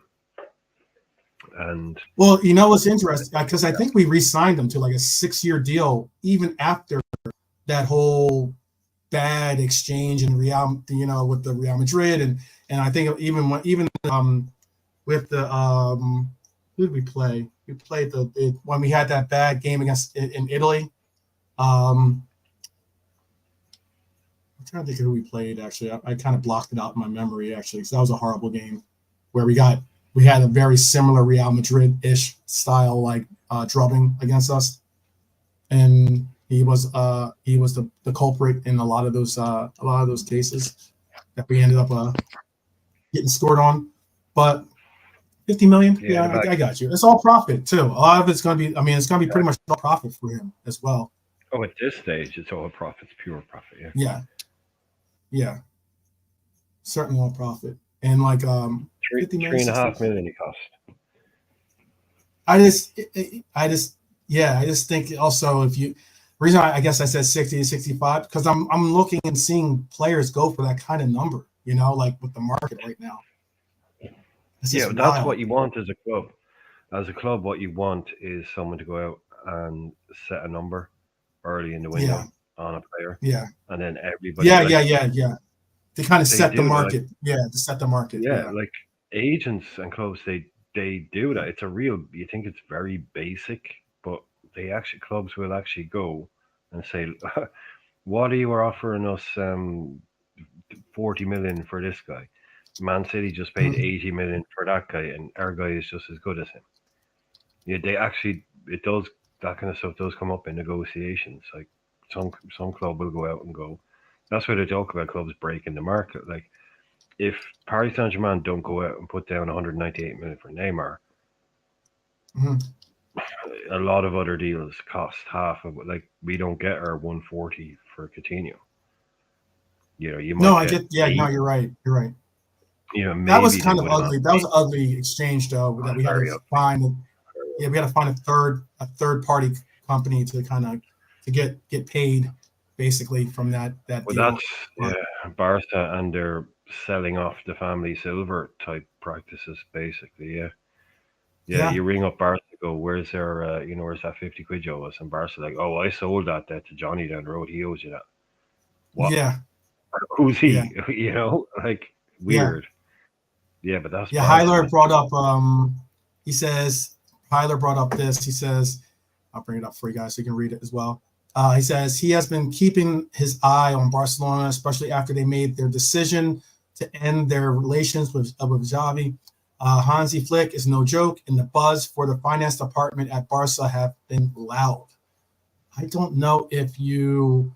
I asked him. I was saying, does that mean that they're going to figure out how to get 75 million to go for Diaz? Because Barcelona rate Diaz very heavily. They are very high on Diaz. And again, I love Diaz. I love Lucho. But I would sell Lucho for 75 million. Sterling, that is 75 million sterling. Famous. Yeah. I definitely would. But I just can't see that happening though. I don't think that. I just don't see Barcelona being able to get that money together, and that's meaning that Barcelona doesn't do some. Oh yeah, 75 million, but we'll pay you like we paid. You said it like Cartman from South Park there. Yeah, 75 million. You went full Cartman there. That's that they would be on some Cartman settings, basically. Because it would be shady, man. Like the last time we came and made a deal with you, you guys were like reaching into your pockets and giving out IOUs. No, I am not on some what was it? Is it Wimpy? That's Popeye's or Olive Oil's right? I'll gladly pay you on Tuesday for this hamburger. No, dude, that's all right. I'm not going on those settings. I am not going on those settings. PSG, Norm, you're right. PSG, different story. PSG has I believe that's I believe that's way more likely. Definitely, I think that's way more likely. Yeah. A destination as opposed to a transfer. I don't think he goes, to be honest. I don't actually think he goes. I think he's going to stay. I don't see. Now that's exactly what you're saying. I don't know if I would go to PSG. I don't think I would go to PSG over Liverpool. Certainly not. If I was his agent, I can understand him saying he wants to go to Barcelona because he's put it out there. His dad's been putting it out there. That's his dream club. And I know the connection to a lot of the Latin players is Barcelona or Real Madrid as being their, being their Shangri-La. It'll be money, won't it? It'll be money, won't it? It will be money. It would have to be money. If PSG say we'll give you 300, he's off. He's on the first Euro star to Paris. He's charging it to John Henry, saying, "Thanks, John. 300K, we ain't giving you that. Go earn it, man. Go earn it, my friend. Go earn it. Go make your money. Go out into the world and go and do your thing, my friend. Yeah, because you ain't getting that in Liverpool. Yeah. Yeah, definitely do your thing. You know, represent. You know, but yeah, we're not paying. There's no way he's making 300,000 here. No way. No way. But they are in that position now where I suppose they do have money to burn, don't they, JK? PSG. Yeah. Mbappe's gone. No more Neymar. No Neymar on the books any longer. No, no Messi on the books any longer.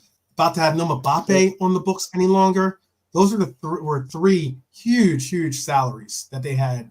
You know, obviously in their circle, and now they've gotten those anchors off their necks, and they've made it a point to say that they're not looking for. They're looking for players as opposed to names, because they can win. That's how sad the French league is, to be honest with you. Maybe I'm being a little rude or mean. Well, they've skewed it. I mean, they've excusez-moi. It's a very good league, it's a very strong league with a lot of great clubs, but they've skewed it. Right, that's what I'm getting at. Yeah, they've made it. So it's it's a great league to watch. It's like it's a fun league to watch. I agree completely.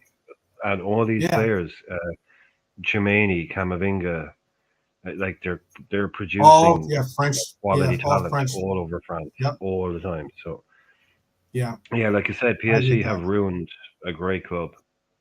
They ruined a great club when they took it over. A really fun, interesting club, a new club born in the 70s.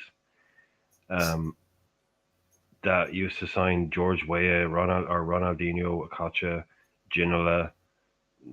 Never won anything. It was very like a Spurs of France. You've always had amazing, and then they just turned it into this horrible thing that now just dominates and spends 10 times more than everybody else. It's just like, well done for like allowing idiots on the internet to call Liga a farmers league now, which is basically what they've done. Mm-hmm. Yeah, I really hate PSG, man. I really hate the people that took it over. Yeah. Good call. This is why. Well done, Arjun. 1970. Formed in 1970. That is pretty incredible. And it was when Stade Saint-Germain and Paris FC merged together and became one large club. That is pretty incredible. And it's completely insane when you think about it, is that before that, if you were to talk about like all the top countries in Europe, go England, France, Spain, Germany, Italy, and Holland, and go to the capital city or the biggest city, and what do you find in Champions League clubs, winning clubs, all that? In France, up until that, Paris had nothing. Paris had Paris FC. It was like it's the biggest city in the country, and their best club was like some random like League One club. It was completely bizarre. There was no big clubs in Paris. Nothing. Which is pretty incredible. It's crazy. Yeah. It's crazy when you think incredible. Yeah. Yeah. And especially it'd be like saying there's no big clubs in London or something like that, Yeah, it'd be like if the biggest club in London was Charlton. If the biggest club in London was Mill or something. That's actually Joey G's. That's Charlton was Joey G's. Where he got to start. Yeah, that's where he bought him from. £3.5 million all those years ago. I think that was money well spent. Though I think we can agree that was $3.5 million well spent. Yeah, very, very well spent. Very, very well spent. Definitely. But that is crazy. 1970, and then they split again at 1972 and became PSG and Paris FC once again. But going on from there, they're trying to make them into, like you said, into. Yeah, you can. There is still a Paris FC now, which is the original one. But it's like we're talking about the first ever European Cup final is between Real Madrid and Stade Rennais or what French team, and like but not from Paris, in Paris, but the team wasn't from Paris, But it's just so weird that a team like our city, like Paris, they created these amazing footballers, just like Google players, top players born in Paris the last 30 years. It's literally it's a who's who of world football Yeah. at the moment. Like it's a talent factory, as they call it. So the French are I what's happening there. I have a question for both of you and the chat. If we came along this summer, the Euros are done and everything else, blah blah blah, and we're gonna, we now have Arnie Slot actively at the actual facilities here, so we should possibly start to see some summer transactions happen. Would you? Doings are Would you? transpiring. Yes, yeah. Would you take for 100, let's say 110 million? Let's say it costs 110 million.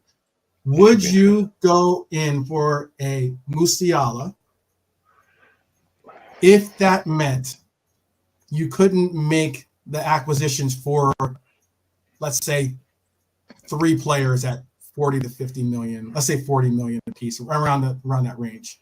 So you couldn't go for like Euro and who else, and Bakayoko. Let's say you could get Bakayoko, you can get Euro, and you can get who else do we want to get here? Anyone else you want to put in there in that 40 to 50? Ederson. Ederson, the great one. That's a good one. Excellent. Those 3 players, you could either go for Musiala or get 3 promising players, but not on the level of a Musiala, obviously. What are you doing as a sporting director? I'm asking that to the chat too, by the way. Are you going for just Musiala, or are you going for the 3 names? The 3 names previously mentioned: Euro, Ederson, and Bakayoko is the right winger from PSG, right? PSV. PSV. Yeah. Mm-hmm. Plays for Belgium. Mm-hmm. For me, I like Musiala. I think he's probably one of the top players in the world right now, and I would love to get him. But for me, our problem is DM position. Hence why I'll go with the 3 guys instead, so we can solve that DM position. Okay. Oh, so it's just you're looking at it as like a, what is the need? What is the bigger need, not the bigger need? I got you. Yeah. Okay. Irishman, this is open for the chat too. If you guys, I want to hear it. I would love to see what you guys think too in the chat. You guys, which deal you're going for? Which deal you're going for? Because like, there's only so much we can spend in this window. So. Yeah. Well, I'd be bringing in. I'd be bringing in Musiala, and I'd be scraping together enough money to bring in a DM. Okay, we can't do the centre half thing. We can't do the right winger thing, but I'd be. Yeah, at this stage, life is all about timing, and football is even more so often about timing. And we're on the wane a little bit. So, we've lost Klopp. So signing a player like Musiala would show that the fact that we've lost Klopp hasn't affected our appeal. And it also, like you were talking earlier on about players knowing what everyone else is being paid. I think also players looking at a player going to a club go, oh, okay, he's gone there. Right, now that club is now a different proposition, as much as we might not like to hear that. It's kind of, so I think just obviously the correct answer is you buy the 3 guys, but you get your job done. Like JK is completely correct. Right, you get what you need. Answer all your problems. Yeah, but just at this point in time, with Klopp leaving and us not winning the league, not finishing second, to kind of what I like in that football. Signature name, is that what you're getting at? What I like in football, and I think you can't always do it, but when you need to do it, you need to do it, and it's the power play. Sometimes in football, you need to make a power play to reassert yourself because people don't know and they get so. But you need a club to come out and go, no, no, no, don't worry, bang. We just bid Mm-hmm. 150 for Musiala and we're paying him 380 grand a week. Deal with it, because that's the kind of club we are. Oh, okay, Mm-hmm. Klopp said, but we just go and do a deal like that. Everybody's um, opinion of the way they look at the club is like mentality is, oh, okay, well, Liverpool, okay, they lost Klopp, but they can still do that and then do that. Put the money down, convince the player. Everybody else that might be wondering, oh, what's going to happen to Liverpool now the Klopp is gone? Don't worry about it. They're bringing in the top talent. That to Mm-hmm. me, this is. I'd love to see that done, even though I Mm-hmm. know it's probably not the most realistic or prudent thing to do. But I just like sometimes you got to make that kind of power play move and say, no, no, don't be forgetting about us. Mm-hmm. Mm-hmm. It's Yeah. So you're going which one? So you're going Musiala, you said, right? And then trying to scrape up something to get some type of DM. Even though you have to make it, I know. Normally, you probably would help hold me to the sword and say you got to pick one or the other, but you want yeah, to say well, Musiala with. yeah, because I don't think it's realistic that even if we did sign Musiala, he'd be the only player that we would sign. I still think we would be able to do one other player. I just don't think Mm-hmm. we'd be able to do sort of big money on a centre half, big money on a DM, and big money on a Bakayoko. Mm-hmm. But yeah, look, it is. It's the non-prudent version of it, but just reassert your big club dominance a little bit. You know, I would like for us to be able to do that. To be honest with you, I would love for us to kind of like put to rest all this like, oh, we're just, we're bargain FC or something, like we have to go in for bargains and we can't be, we, we're the kind that goes into the restaurant and we look for the value meal before, looking at the rest of the menu. early bird FC, early bird Yeah, FC. yeah. Nothing wrong with the Um, early bird, by the way. You're getting the same food for yeah, yeah. yeah. But anyway, as someone who has worked in fine dining restaurants, you're getting the same food at less price. So if you go to early birds if you want to go to a nice restaurant, it's the Yeah, same yeah. food. Yeah, I got you. It's kind of like it's kind of like when you go in and you order a Happy Meal or something, or you order like the kids, order off the kids menu, and the waitress is like, but you're not a child and you don't have a child with you, and you're like, yeah, but I just want to eat the smaller portion. I don't want the bigger portion. I'm watching my weight. Ricky Gervais does a funny bit with that too. He's pretty funny. Some of the answers from the chat were this. Norm says only his opinion as a fan, but he would sign Nacio and Neves, center half and DM, and ahead of getting Musiala. Honesty says Musiala. I know you keep saying 170 million. I don't know what you mean by Yo, that. no Honesty. way, no way, no chance. There's no No, 170. Like no, maybe do you mean like 170 million euros? I guess. no. Even Being that, no, that's a no. little high too, isn't it? That's no. There's no chance. Maybe He's getting that. $170 million, maybe, I guess. I don't know. You have to clarify that for us, brother. Clarify that for us. I mean, the number that I heard was like 110, if not 115. Let me double check and see what it was. The number I have written down here. I think it was like 110 to 115 million was the number that they're looking to get. And considering, and this is why I would say, considering that we are willing to spend 110, 111, whatever, 111 million or whatever it ended up being for Casado, I would say I'd be willing to spend that 110 million for. I think Musiala is that level, if not more, if not a higher level player than even a Casado. But he says, yeah, and then he says, get him Calafari, I think his name is, the Italian The guy center you were back. talking about last time, yeah. Yeah, and he would be happy. He says, we're not broke. We can spend 300 million without FFP problems. We are LFC. Go big or go home. I don't know if we're gonna. I don't think we're gonna spend 300 million, or even. I don't think we'll even spend it close to 200 million probably. But you never know. You never know. You never know. I think I can show you. Let me see if I can show you this one. Then let me double check and see if I have it. Because I do have the net spends for all the teams. Actually, I was looking at that earlier. Oh yeah, that came out today. Yeah, we're Oh, Holland scored. Who scored? Did they goal? Who scored though? Simmons. Oh really? Offside, they're saying. They're saying looking at offside. another loan for. Oh, is it? Okay. Of course. Okay. What's the atmosphere like in Germany, JK? What's the vibe like? What's the atmosphere for this game? Holland, I heard, is there in force. There's a lot of orange, I heard, out in Germany right now. There's loads of them. Yeah.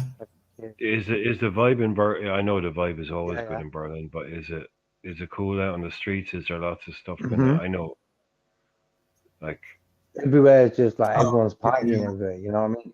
They just want to watch football, and there's a lot of countries. Everyone's wearing their shirts and stuff, and everyone's cool. You get the odd like fight and stuff like that, but in general, it's like a good vibe. But people are excited. Yeah. So like, it's a good. I mean, just don't want to go down that road, but it is a good Euros in terms of trouble. It's good, like it's clean enough. It's not. Because it sounds like, we've all seen like odd stories of tiny things, but it seems like it's all going off pretty peacefully and happily.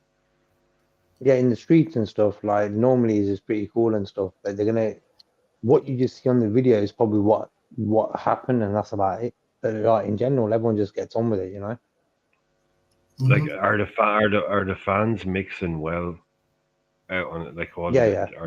That's cool. That's good to hear. That's very good to hear. Yeah, Italian, Spanish yesterday, all together watching the game and that. You know what I mean? Mm-hmm. Yeah, that's why I love international football. That's why I love it, man. That's why I love it. I know, look, you get dickheads, right, that ruin it for a few people, but it's not. Whenever you're at these things, you realize that they are the stories that make the news. Like, no one is running stories about what you said. A bar full of Italians, a Spanish, watching the game together and having a great time. No one's running that story. But if someone starts a fight on the street, front page news. England fans fight. Yeah. But they don't. Yeah, I know. There was that report about the shooting, and that wasn't. It wasn't even involved.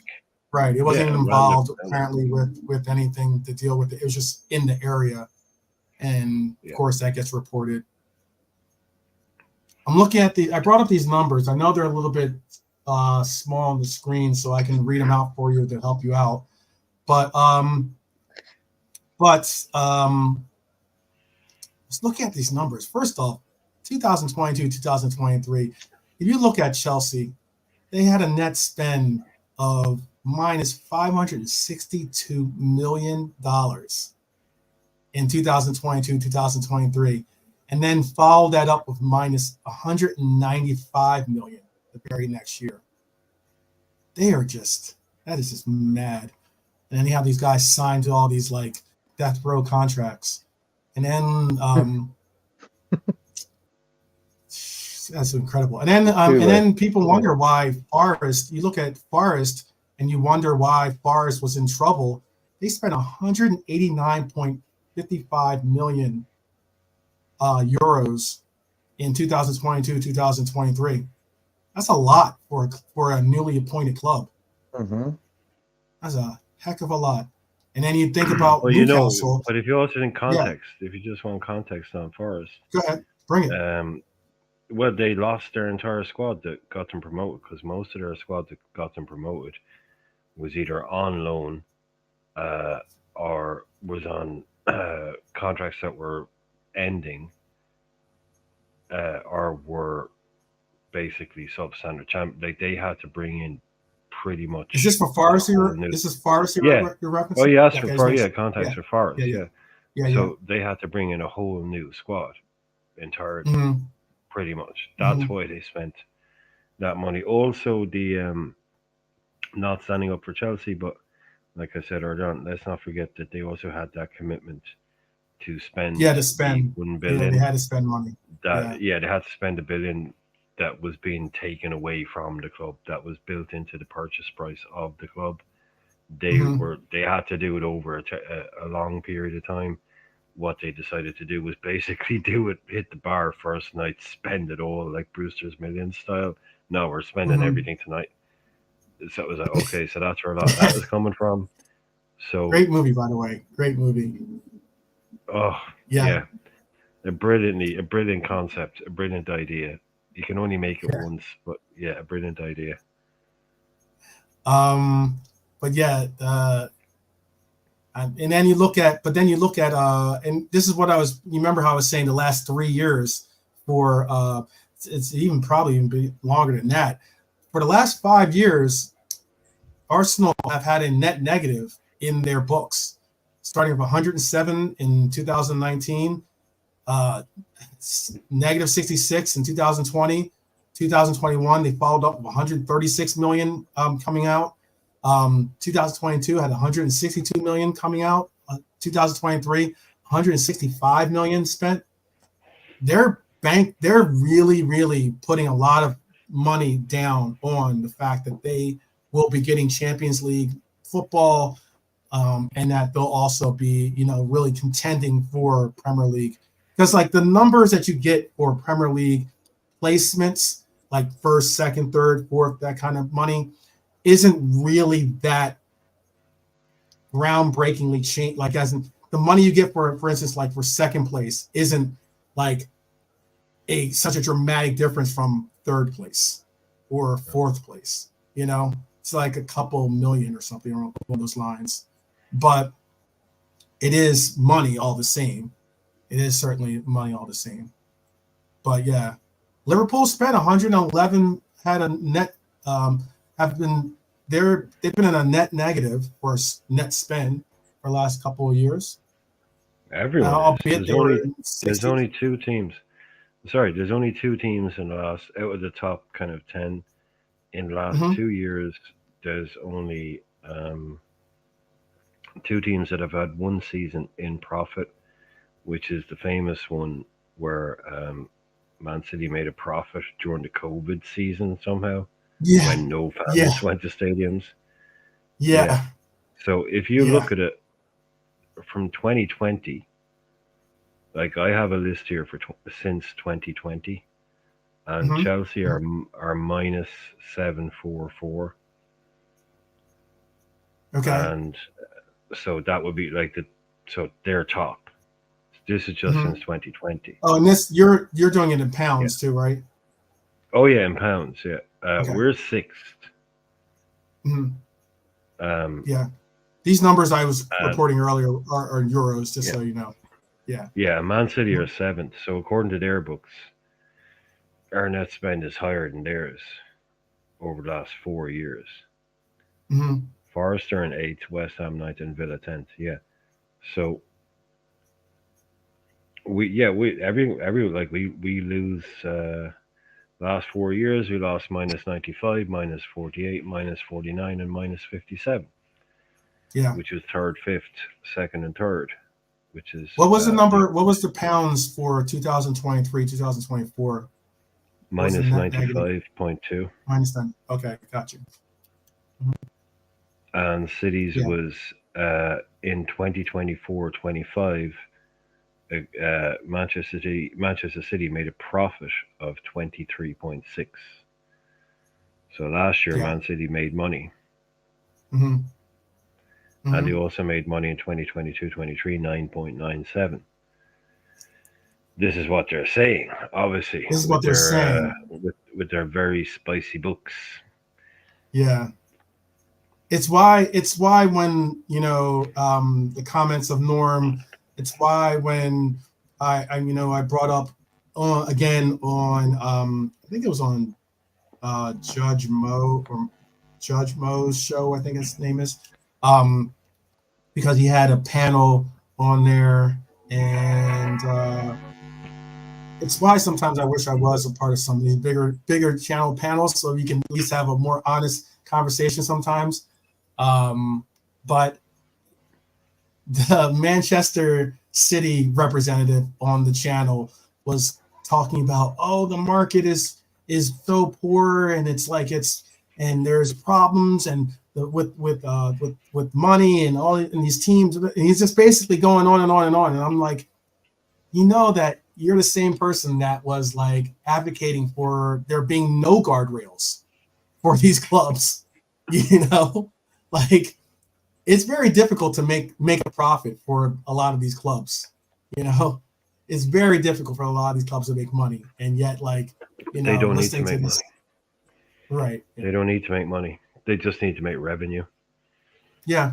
Yeah. That's all that matters. You don't, because a lot of them are just they're just part of portfolios and such. Yeah. Oh yeah, they accept that they lose money. It's like you can make money as one, but you can make basically how you make money as the owner of a football club is by buying it at a certain price and selling it at a higher price, not by like doing taking money out every week. Yeah, you don't take money out every week. Right? If you take money out of a club every week to pay yourself, no, you buy or it. That's and what then Manchester you United do a good was job. Doing. Yeah, exactly. Yes, yeah, exactly. Yep. Like John Henry doesn't take any money out every week. They all pay their wage. They don't take a dividend. The United owners take a dividend. FSG don't take any money out of Liverpool. They don't take a penny out. They put it all back in. But FSG will make their money, but it's just a different way of doing it. FSG they're not saints. They plan on making a profit off Liverpool. No. They will do it, but they will do it. John Henry's way of doing it is I buy it. When I sell it, that's when I make my big check. The Glazers' way of doing it is we're going to buy this thing that makes a ton of money.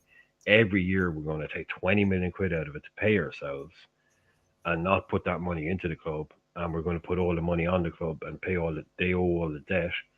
And then we'll sell it and then take our money.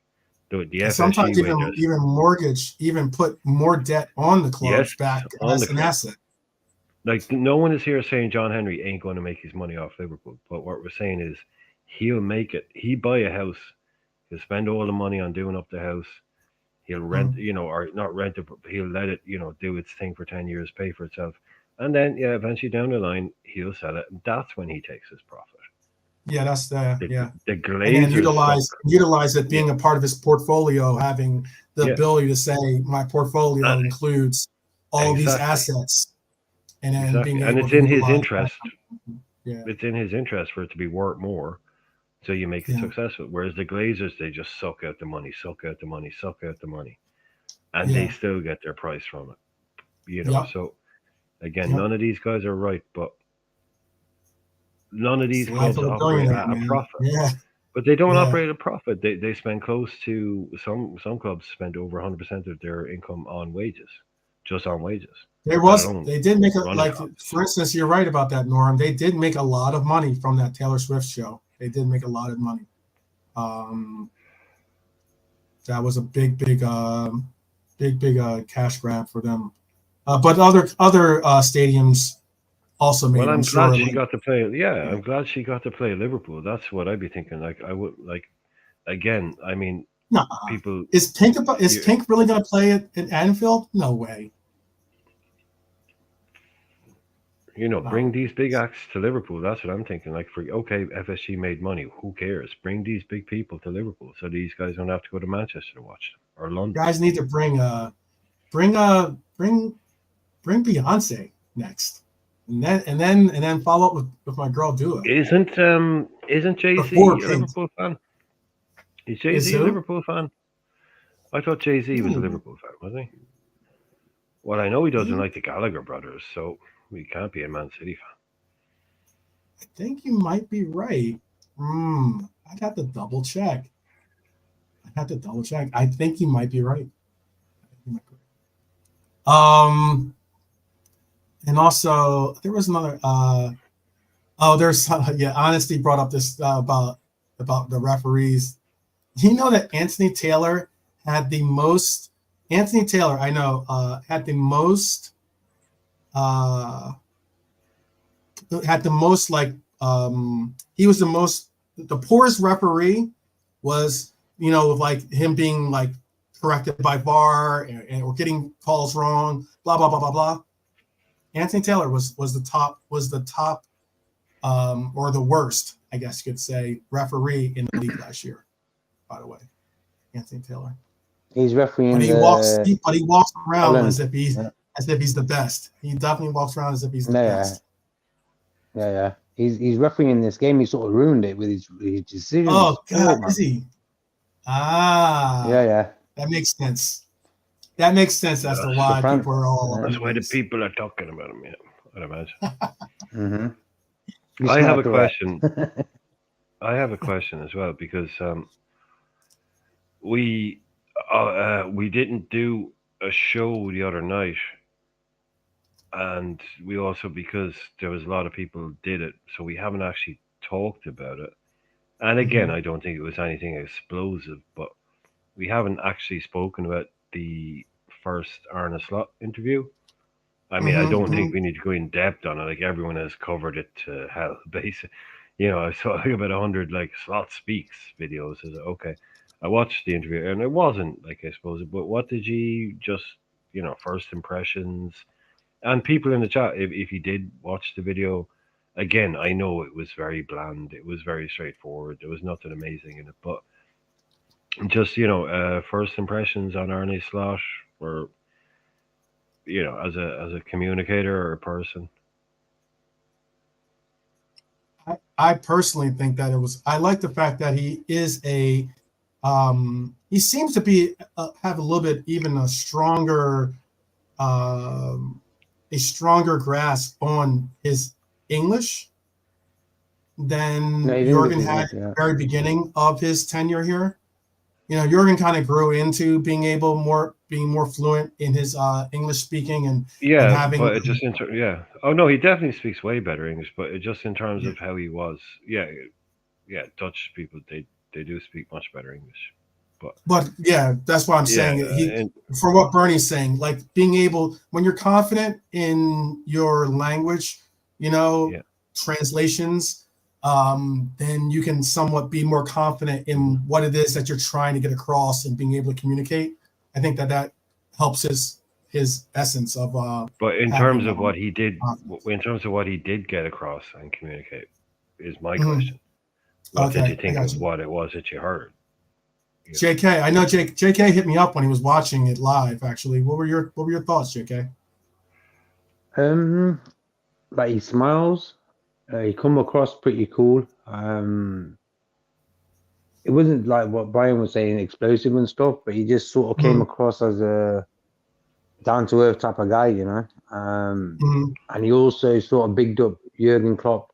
He says trying to follow him, it's like it's a big thing and stuff. So the respect we're showing there. But I feel like he came across pretty well. And he likes smiling. Yeah.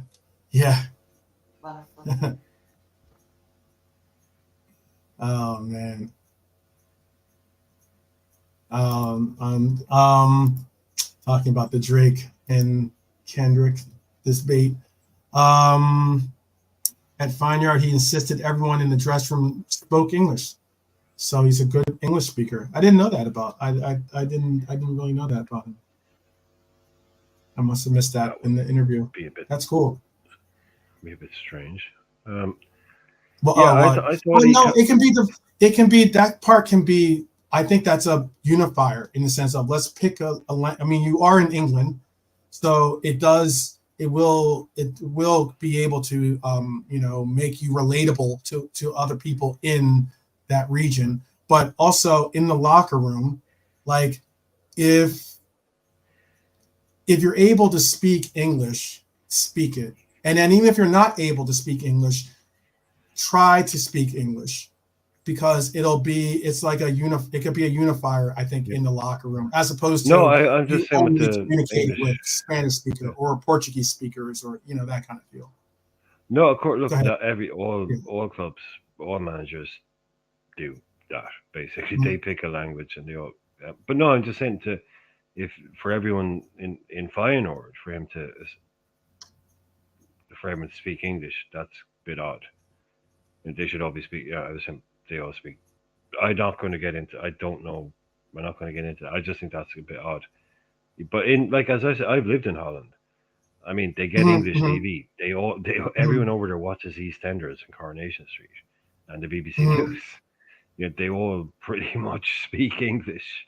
Like the ones that won't speak English to you are the ones that are very proud Dutch people. They'll pretend that they don't understand you, but they can all speak English. They all speak. They all watch MTV. They all watch MTV. They watch BBC News. They watch EastEnders. They watch Coronation Street. It's because the signal from England is so powerful. It's before satellite TV. In Holland, all you need was a television and an aerial, and you'd pick up the English channels because it's right. So they all have BBC, MTV, and it's all the English version. So they all speak English. You know, even people who try not to, they'll understand you if you speak it. But to me, he seemed like it was very. He was obviously trying really hard to say the right things. I don't think he appreciated the way that the guy, the way he was kind of, what's the word, kind of,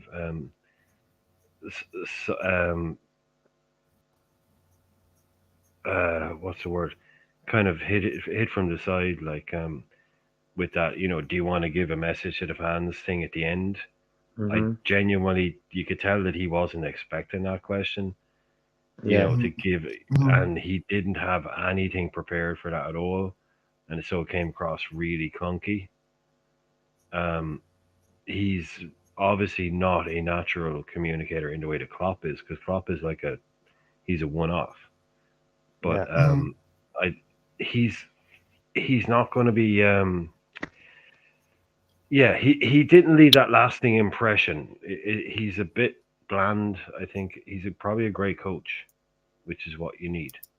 But to me, it left me a little bit kind of flat watching it. No, Bernie, I'm not saying you're lying, Bernie. I'm just saying I just think it's a bit odd that he didn't. I'm saying for him to do that he did that. I'm saying, okay, it's good. You're telling me he did. I'm just, well, that's a bit odd that he didn't choose everyone in Holland to speak Dutch. But anyway, no, but to me, I've heard a lot about him that he's great in press conferences. Oh, no, yeah. Really good fun. So it probably takes him a little bit of time to warm up. But he was been trying to say, it's very hard to say and compliment everything Klopp did, and also say that you're going to do your own thing without saying what he was doing was wrong. And you have to compliment what he did. And then also, because you could see him a couple of times going, you know, we're going, of course we'll do this. And he say, but look, we're not going to just copy what came before. We're our own people.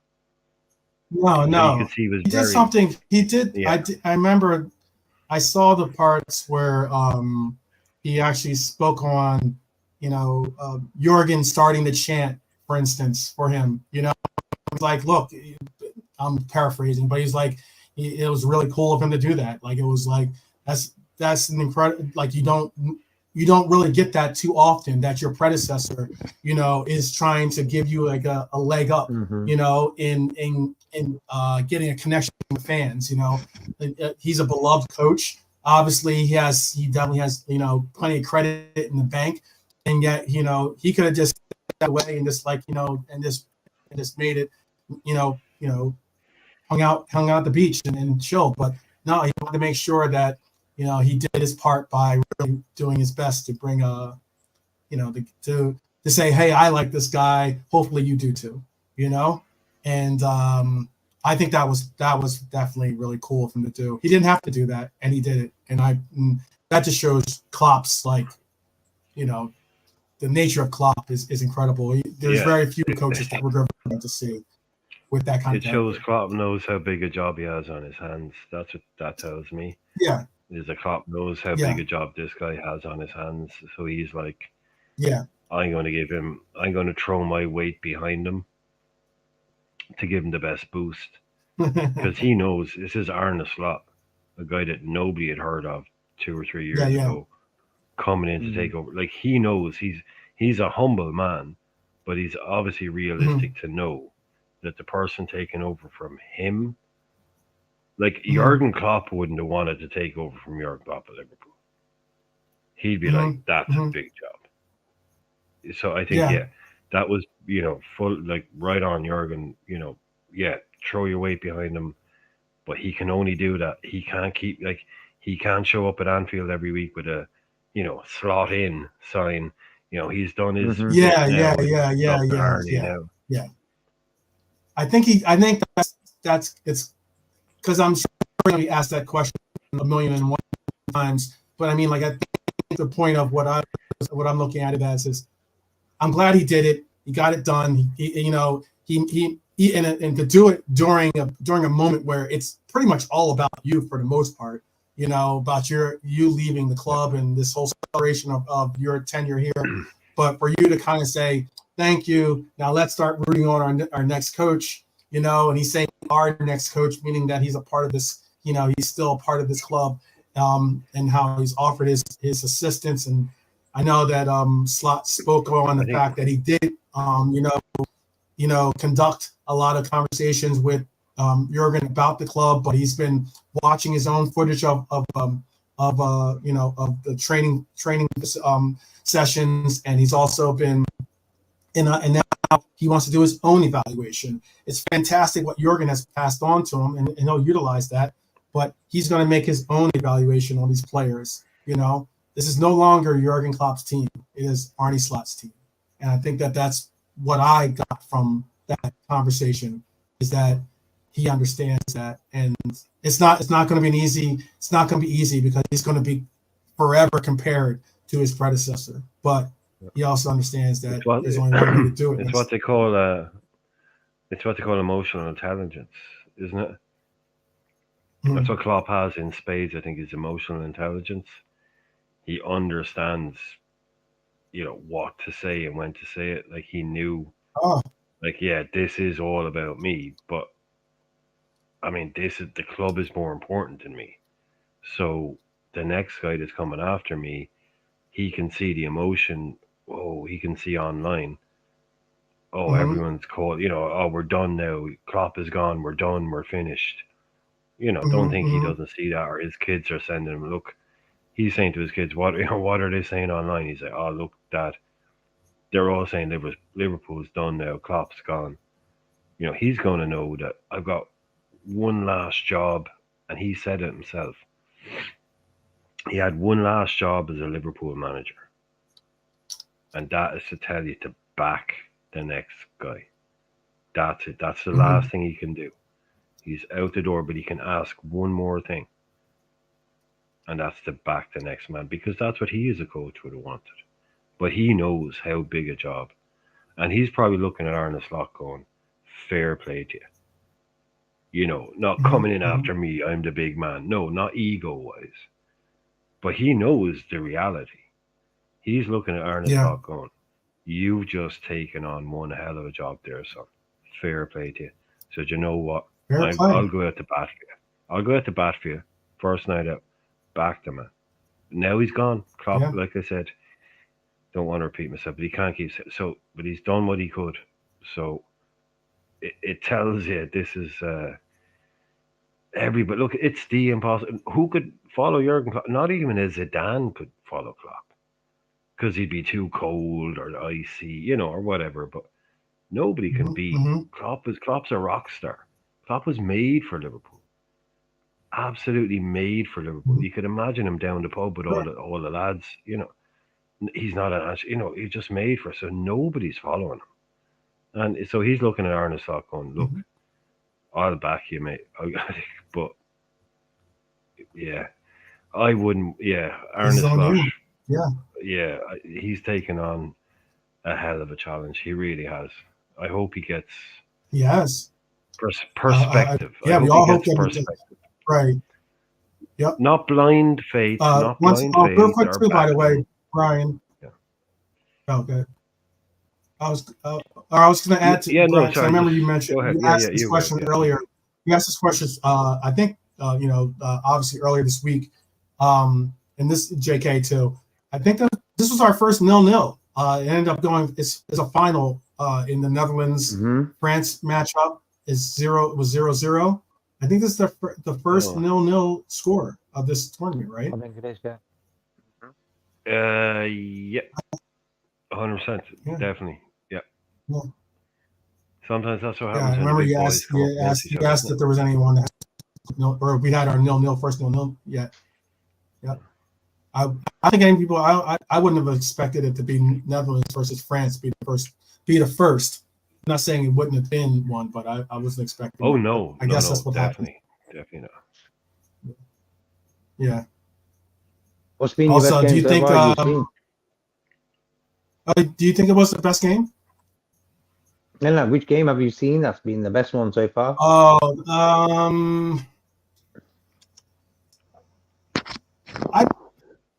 I like that Portugal game, considering that it was pretty exciting to see them come back and actually pull that win out. Going down 1-0, obviously, and not only draw but also come back to win it.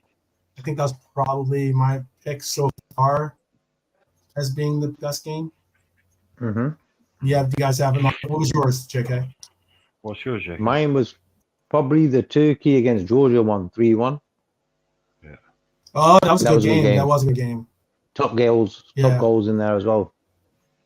That's probably my favorite. But I like the way Romania played in their first game. They won 3-0, and they're playing Belgium tomorrow. So that'll be a good game. Yeah, that was a good game. Letdowns again. I've been lucky enough. I didn't see the first. I didn't see Germany beat Scotland 5-0. I think I've seen. I saw that game. Yeah. I think I've seen every game since. I did. There was one. There's one I haven't seen, which is tonight. I didn't watch that because we're doing this. I think I've seen every other game, and I would be like, as soon as you said it to me, that was the one I said, JK. That Turkey game was absolutely brilliant. That was some game. And yeah, the goals in it. A lot of cagey stuff. The Romania-Ukraine one was really good in terms of the result. But definitely, that Turkey-Georgia game that's the one. That's the first one that came to my head anyways, so far. That's cool. Yeah, I like the Portugal game. I liked, like I said, because they came from behind, but also because I thought the Yago had scored the game winner. I thought that was I was souped about that. I still think that goal should have counted, but then for them to have it taken down and then have them come back and still win it, that was a great game. But you're right, that the Romania game was good, and that Turkey game was a phenomenal. It was awesome. Yeah, it was awesome. Definitely. Guler doing what you want. Like, I'm not sitting here saying I'm cheerleading for Real Madrid, but sometimes when would you guys do this one? I've seen it. I've read it. Yeah, there's a question for you guys. No, I was just saying it's good to see these guys that get the Wonder Kid tag. It's good to actually see them go and actually do it sometimes. Because you can see, they can kind of go on and do their thing. Then I've taken a bit of the pressure off. Oh, who's this guy? I never heard of him. I bet they're just talking. Oh, okay.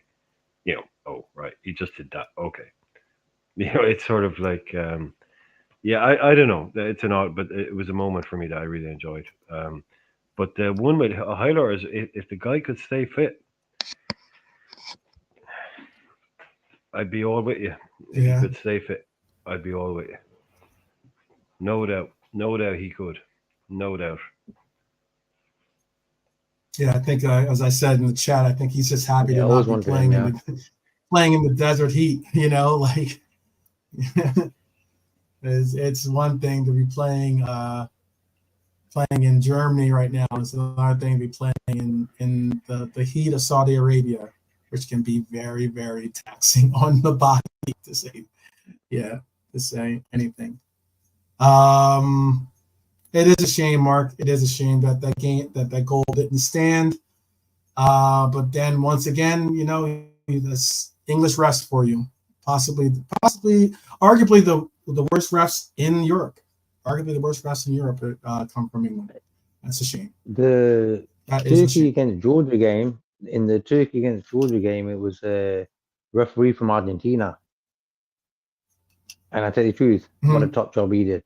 Kept the game flowing. That's cool. Not making, he was like, there was no bias involved, nothing. He was just like, you can let the game flow. No bookings really as such. But he did a top job. So that's what I was on about the Premier League. If we got foreign referees coming in and to the Premier League, it will be a better league. I think these English-born refs are too biased in their decision making in whatever it is they're doing. So you get foreign referees coming in to referee, I don't know, Luton against Forest. He ain't gonna support Luton or Forest if he's coming from France, for example. Job done, you know. Yeah, the referee last night for Copa, absolutely horrible, by the way. Absolutely bad. I'm not a Canadian fan, obviously. But they got result. The result was 2-0. 2-0. They lost. Yeah. Big up, Milante. Long time no see, brother. Hope that you're well. Big up. Best, bro. Yeah, Milante earning that spanner as usual. Yeah. Hope you're cool, bro. Yeah, definitely. Hope the family's well, and you also. Yeah, but Haylor, but again, context. Kante hasn't been injured this season at all because he's playing basically on the beach. I mean, you bring Kante into a Premier League battle, then he's getting injured. Okay, so if Kante had just played the season at Villa, right, and performed and played week in, week out, then you could. But he hasn't done that. So he's now a year older. You bring him back to the Premier League, and don't forget, Haylor, I agreed with you initially, 100%. I take a fit Kante, but fitness is not something that you can say, oh, I'll have the fit one, please. I'll buy the one that doesn't get injured. No, there is no. That's not a thing. So you bring what's Kante now? 34, maybe. Bring him back to the Premier League. He's going to. I was about to ask that. I don't know off the top of my head how old he is, but he's in his 30s. Yeah, he's in his 30s. He's around. You know, he's in that 32 to 34 age range. So, but to ask him to play week in, week out in the Premier League, no, that's going to break him. Of course it is. But peak Kante, that's a little bit of a push. That's a different story. Like that's a little bit of a push. Kante was almost better than maybe better than Mascherano. They are incredibly similar players. Mascherano and Kante, they're really similar. Really similar. So, you know, I know he's playing for France, but I agreed with you. But yeah, to actually bring him, if you were to find out tomorrow that we were buying the guy, well, no, that's probably not a very good idea. It's probably not a very good idea. But one of the best bargain buys of all time. Leicester bought him for what, like 300 grand? Like he cost Leicester absolutely nothing. Literally nothing. He won him a league title, left, give him a 30 million profit, won Chelsea a league title. Crazy. Nobody had ever heard of him. Nobody had ever heard of him when he signed for Leicester. And overnight he became like the next Makelele. No. We have speaking on the Copa, we're going to be landing the plane here. Since the Euros game has concluded with the 0-0, and also we spoke on Canada losing 2-0 to Argentina. Who got the goals in that one? It was a fun. Alvarez had one. Alvarez got one. I think who got the second. Yeah. Who else got the second? Lautaro Martinez. Martinez got the second. Oh, I love that. Yeah. His goal was a good goal too. In a heartbeat. JK Lautaro, would you have him? Yeah. For Liverpool, I mean, I'd have a heartbeat. I love Lautaro. Pause. Yes, I would love it. Yeah. Yeah, I think they signed him up to a new. He doesn't get the love that he. There's a lot of people that like don't. There's a lot of people that like don't like him for some reason. Don't think that he would perform in the Prem, or don't think he could. I think he's a talented player. I agree with you. He would chew up the Prem. You think these Argentinian players can't handle the league? Nah, there's no league they can't handle. They come from Argentina. No. I'll tell you what I can handle. Again, what I can handle real quick is last night. So Maka had the first assist to Alvarez, and but in giving the assist, the goalkeeper took out Maka, and I for a second I didn't even watch what happened after he made the pass. I was just like, I saw Maka go down. I was just like, oh man, sub him out. I don't really care anymore. I know a lot of Argentinians don't want to hear that, but I was like, sub him out. That's enough. We've seen enough. I don't want to see any more. Because it's all good when they're scoring goals. It's all good when you see your players scoring goals, when you see them getting knocked. Oh, hang on a minute. No. Hang on a minute. Stop exactly. Because Maka was good in that game against Maka was good against Canada. Him and Messi were both doing their thing. Messi missed a couple of. Where was Maka playing? Was he playing like 8? Was he playing 8 or 10 or where was Maka playing? He was playing. It was weird because like at times he looked like he was playing the 10, and at other times he's playing more like an 8 role. And like kind of like because it was kind of like wherever Messi wasn't, he was basically. But they had a DM. Yes, they had a DM. Yeah. Yeah. Okay. Yeah, it was a good game. I thought it was a very good game. I thought Maka played really, really well. But when I saw Maka got hit twice. He got taken down twice in that game, where I was just like, okay, it's a wrap. I was like, cut, get him out. I don't want to hear or see someone get injured. You know, it's kind of like I don't know if you saw it was a friendly. There's a friendly lead up to this tournament, but like for instance, Bolivia was playing against Colombia, and the Bolivian defender outright it was a red card offense. Came out, took down Diaz from behind at the knees, and I was just like, absolutely horrible challenge. And he ended up only getting a yellow card, and he kept playing on in that game.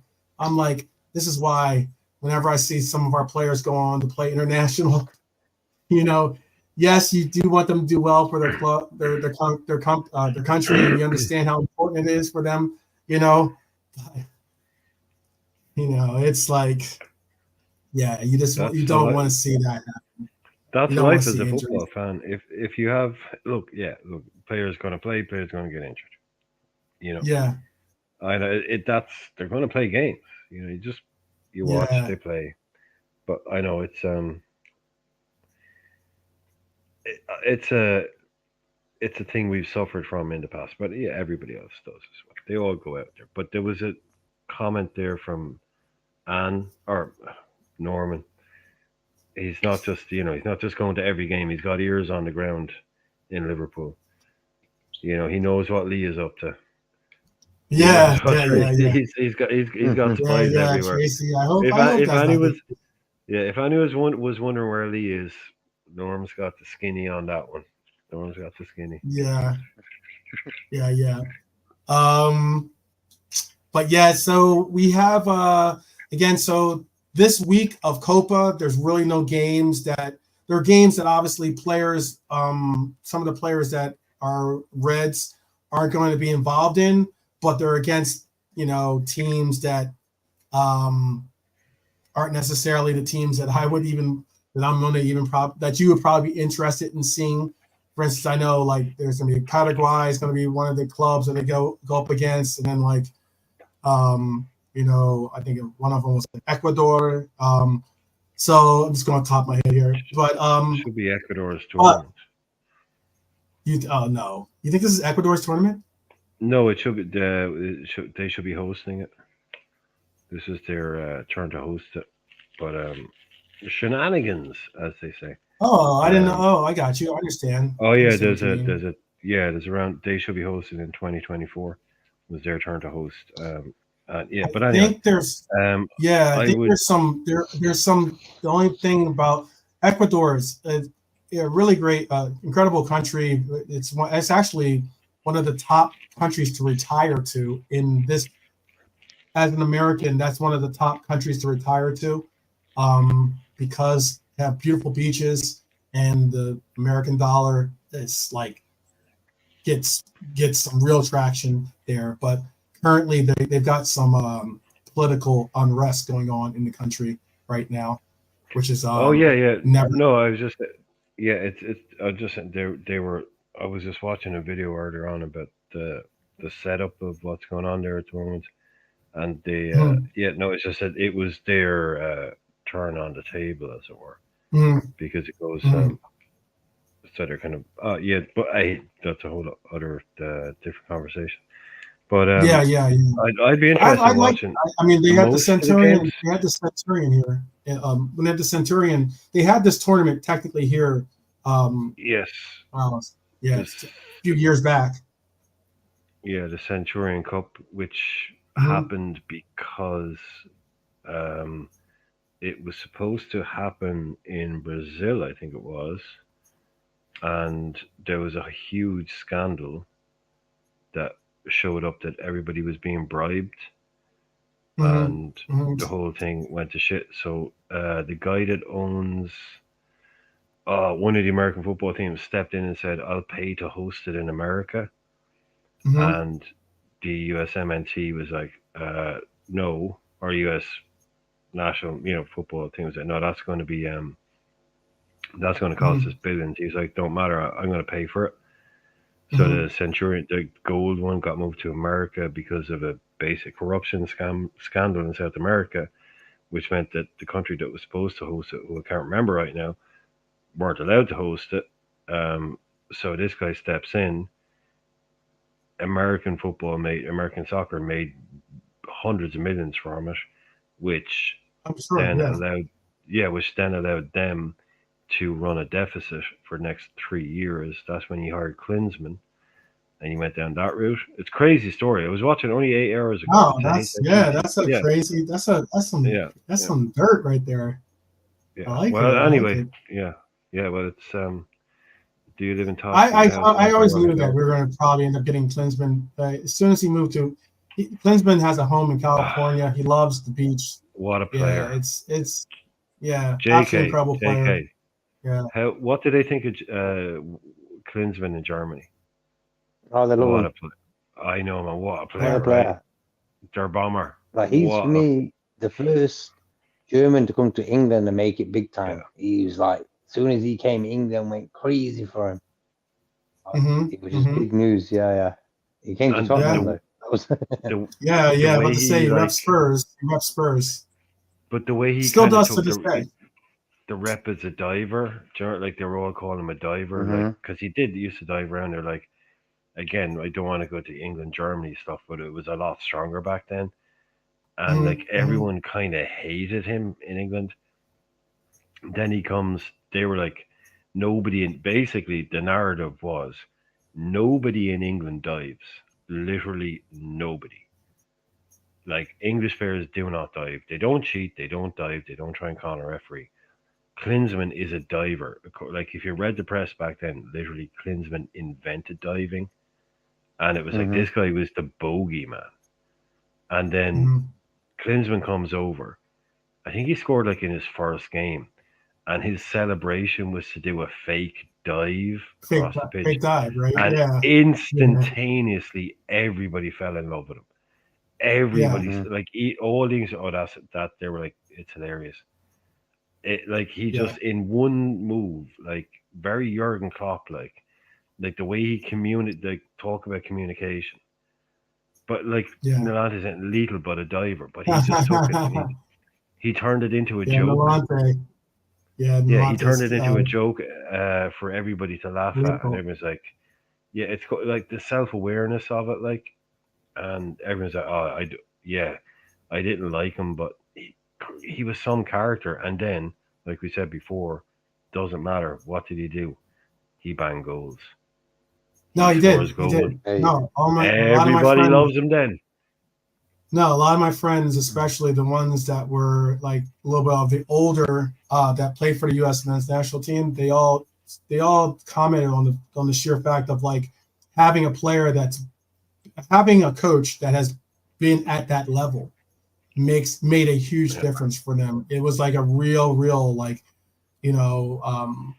like you're just going to become a sponge and just try to soak up all the knowledge and experience that you can from this coach, simply for the levels that this guy has played at, having played at phenomenal levels, but also having lifted World Cups and having, performed in England and obviously coached in Germany, whether it's for the national team or even like club. I mean, it was a major thing for them, and a lot of good. I was disappointed to see us when the death nail for him for his time at U.S. men's national team was us not qualifying for the World Cup in a game where we should have qualified or should have beaten that team. But again, I can't stress this enough. Some of these, and I'm this is all due respect, some of the third world countries that we have to play in don't have the facilities, like as in the grounds, are not the levels that you expect, and not saying that's an excuse, but it definitely makes it difficult to play in, and especially when you're used to playing in those conditions, it doesn't psychologically affect you. But in that game, it obviously affected a lot of the players. And well, what they say, the pitch is the same for both teams. Yeah, no, I get that. No, you're absolutely right. I get that. Yeah, you got to play where you play. Norman is like Norman. Stop that, will you? Klinsmann and Littmanen in the same team. Just stop it. It's not even midnight. that is filth. I remember Klinsmann came back to them when they were they thought they might be relegated, and he rejoined them on loan, like 2 years. Like he only stayed there for a year and buggered off back to Bayern, but then came back a while later. Like this was another thing. It's not actually like if you look at. It doesn't take that long to go back to find Tottenham in the relegation zone. Like they were a mess of a club. Like they'd go from like being like in the European company or whatever to being like 17th. So whoa, people. That's why they talk about Spursiness. Like they take like people act like Spurs are like all over the shop these days. These days they're solid. They're rock solid. Like back in the 90s, they were like, "Oh, Spurs are like 15th," and then they go far in the cup. It's like they're a lot more stable club than they used to be. I don't think Klinsmann's really a great coach, was he? I mean, he's a great player, but he's one of those kind of like JK. So he loves his Californian lifestyle and all that. Good coach, but not great. I think he's a good coach. I wouldn't say great coach, but good coach. Yes. He did well. He did well with Germany too, though. He did well. He brought. Did he ever get a club job? Did he ever Germany, I think at that time, Germany had a drop in performances, and they were doing. I think he's only ever done national team stuff, hasn't he? Or he probably did a year at Bayern. Everybody did a year at Bayern. He definitely did. I think he's done. But I think he's only ever actually done national. He has coached the club. He coached in America. I'll look it up here. In America, maybe. He coached the German team. Oh, he definitely did Bayern for a year. He definitely did Bayern for a year. Because they all do that. But I think he's kind of one of those, like Yogi Löw. Like Yogi Löw spent like 15 years managing Germany. This is basically what he did. He never really managed. Did Yogi Love even ever manage a club team? JK, you'll know that. He did. Yeah, that's right. He did. He coached Bayern, but he also coached Hertha. Oh, Yeah, Hertha Hertha Berlin, Berlin. Yeah. Go on, yeah.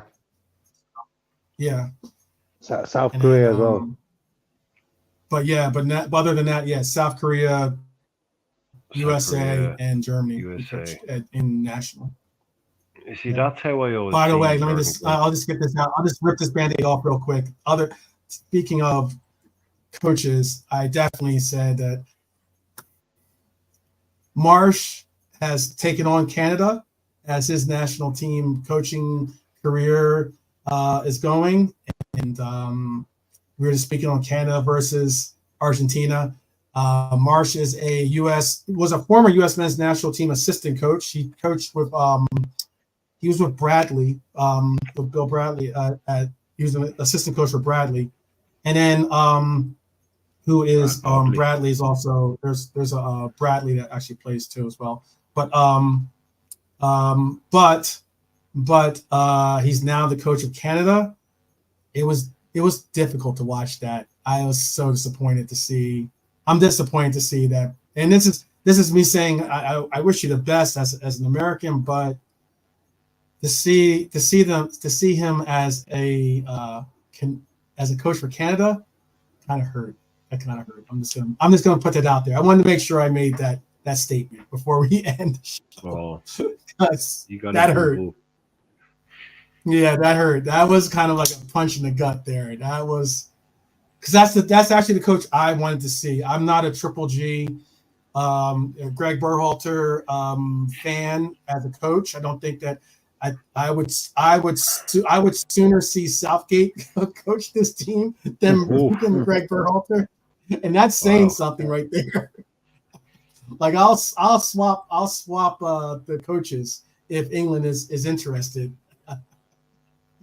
But yeah. Can you imagine an American in charge of the English nationals? No. Can you imagine the papers? Wow. No. I'd love to see that. I would. I mean, pity the fool, as it were, that took it. But the reaction to that, as an Irishman, the reaction to that would be hilarious.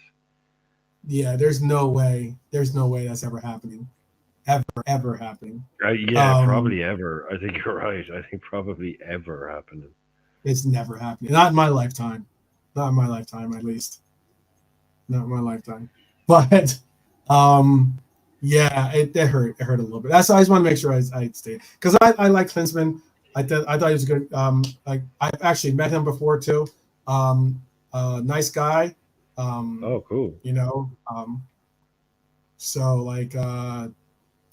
Definitely nice guy. But I know that like, yeah, I wouldn't. I can understand you guys saying he's not a great coach, but I think he's a good coach. I think he's a good coach. No, I think he is. I'm with Nolante saying he's just not like you can look. Just all you have to do is watch an interview with him for 5 minutes. He's just too easygoing. To manage a club, he doesn't need. Basically, Jurgen Klinsmann doesn't need that shit. You can just tell he's like I want to he's moved to California for God's sake. That tells you everything you need to know. The Germans moved to California. I think that's the reason why he coaches so many national teams more so than he's just too chilled out. He's too chilled. He's too chilled for that. It's easier to coach a national team than it is to coach a club team. Of course it is. Of course it's way easier. He has no time for that. Getting interviewed every week. He's like, look, pay me £3 million a year. I'll live in California and pay and coach your national team. He's like, oh, lovely. Yeah. Ask him to. He's an American citizen now too. I think too. Yeah. I think he's an American citizen too. He's got it made. Jurgen Klinsmann knows he's playing it perfectly. All the money, none of the stress. Yeah, the moolah definitely. Yeah. Nice. He's played it well. Like he was getting paid about 40 grand a week when.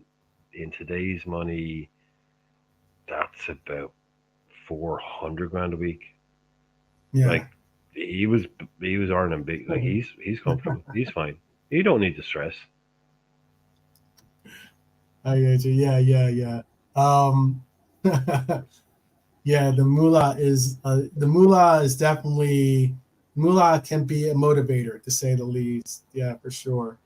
Uh, but he was making good money. He was making like you said, they were able to pay for it. I mentioned how Canada was able to afford their coach basically because after they got rid of their coach, they were trying to figure out. They understand that this is Canada's golden generation of footballers. Um, in an era where in a region where basically it's either USA or Mexico being the two, and Mexico having a definite weighted say on being the king of this region. But as of late, USA has definitely taken that crown from Mexico. Mexico's on a little bit of hard times when it comes to the stability of their club. Canada is trying to step up and trying to be have a voice in the world, or at least in this region, and yeah, I don't like it. I don't like it. I don't like it. I like maple syrup, but I'm not all about hearing these Canucks talk their trash, to say the least. Yeah, Well, the 1 year in the college has it all. It does, Milante. It does. He's right about that. yeah, it's more challenging. Yeah, no, he went to Nilante to JK. Like everybody knows that Bayern is run by all the ex players. That's why they're so Mm-hmm, successful. They bring in the ex players. You put football people in football roles. It's not that mm-hmm, difficult. And mm-hmm, yeah, a lot of these boys, it's not. Don't get it wrong. They go off to like Salihamidzic, all these boys that are around. They go off to university part time. They get degrees and stuff. They're not idiots. mm-hmm, Like mm-hmm, they're qualified in other roles. Like they actually have qualifications. Then they take over at Bayern. But it's a guy who's been hired to do, say, a management role, who has a degree in management because he's gone and done a degree, but it's mm-hmm, managing a part, not manager, managing part of a club. But guess what? The guy that went off and got that degree is actually a European Cup winning footballer. That's mm-hmm. the best of both worlds. Yeah, it's not just, oh, let's hire Stan Collymore because he used to play for us. No, it's Stan Collymore went off, got a degree in business management, got a degree in administration, has a master's in finance, and he's also an ex-footballer. People are doing that now. Mm-hmm. Clubs are doing that now. Yeah, Ex-footballers are doing that kind of thing now. That's not, you know, that's a good thing. You want football people in football roles. yeah, Klinsmann went in yeah, there and he's like, hey, kind of like the guy from, hey, it's Jurgen. It's good times. It's chill. It's yeah. It's good time. vibes. You want And to have he's like, yeah, like a surfer mentality. Yeah. basically, yeah. Yeah. And he had Yeah. to deal with all those old dickhead ex players from Germany who are like, oh, no, it's all super serious. It has to be this. And yeah, he's just Yeah. like, nah, man, I'm not for this. I don't. Look, it's Bayern. It should be easy. Buy good players. Let's do this. Let's do that. And they're like, no, we're all super serious. It's Bayern, and you can tell how that didn't gel together. You know, I think he came. you Yeah, can he came back see with a. He came back. I will say this, and JK, you can probably back me up on this at least. I would never say Germany and California are similar mentalities. I don't think exactly. that's Mm-hmm. Yeah, there's not man. I don't think you really see that as being equated to being. Yeah, those guys. He's that California, Big Lebowski style like oh, hey, Luca. mentality doesn't exactly go with Germany. Exactly. He's like the least German person, isn't he, JK? Like Yeah, he's yeah. got to be the least German person going. Mm-hmm. Yeah, yeah, So yeah. he's English is perfect as well. You know what I mean? Yeah. He does a lot of he's on a lot of ESPN FC. Like he'll do sometimes, especially if there's like if they bring up topics about the Spurs, they'll bring him on. Sometimes they'll bring up stuff when it's like now that he's a part of like the Korean national team, they'll bring him on for that stuff. But he also, when it's U.S. men's national team stuff, they bring him back on too. It's pretty cool. And he in his you know how like I'm trying to think of Luis has, for instance, he'll have like Spain, and he'll have maybe like Liverpool as the two jerseys behind him. Jurgen will have like Spurs, and he'll have like and then he'll he'll put like the Spurs kit, or like he'll put like a scarf behind him that represents, and he makes sure that you do know that he won the World Cup, because you see the World Cup thing, you see the World Cup trophy there too. So he represents. He definitely represents. But yeah, everyone's dropping names. What the names? I'm just trying to think of what the names are related to in the chat here. Paul Neil Vince, Warner, Barry Fry, Paul Ince, Alan Pardew. Yeah, what the hell is that question? I don't know what you guys are referencing that from. Must have been some. I might have missed it. Yeah. Roy Hodgson, gentleman's choice. I don't know what you guys are talking about. But Alan Pardew. Yeah, I don't know what that means either. I don't know about that. Yeah. That's a whole nother conversation. But for next England. Right. Okay. Got you. Okay, sorry. I don't know where England goes. Roy Hodgson. Yeah. Someone say Roy Hodgson for next England. Yeah, no. That would be a stretch. That would be a stretch. I don't want to get super morbid here, right? But this is something I learned a while ago. They take out life insurance policies on managers. I'm certain for Roy. Yeah, no clubs on all managers. They take out life insurance policies. But I'm just saying, I'm sure that so the one for Roy, the premium on Roy is probably a high premium. So yeah, how old are you? 82. And do you have a high stress job? Well, I manage the England national. Oh, okay, right, okay. Yeah. What's up next? Yeah. That'll be 157 million. Yeah. Like, I would say if Southgate goes, which apparently he is, no matter what happens, they will go for a Potter type again. Yeah, a Potter type. I think has there been a coach of England? This is a question for the chat. Maybe you guys can answer. JK or Brian can answer this one. I don't know off the top of my head. Has there ever been a England manager that isn't English, or is at least a part of the UK? Yeah. Sven Goran Eriksson, Capello. Okay. So I know some they tend to want an English manager. That's they definitely do want one. Oh, they do. They do want one. But they like winning. So if the guy was from Mongolia and he started winning, they would all of a sudden be pro Mongolia. Bring in Mourinho then. Bring in Mourinho. Yeah, I like him. I mean, like, if you don't think that, I think that he would take the job. I think that he would take the job. I think that he'll be must-see television when it comes to the all the journos and broadcast stations will love every interview that you get the opportunity to have with him.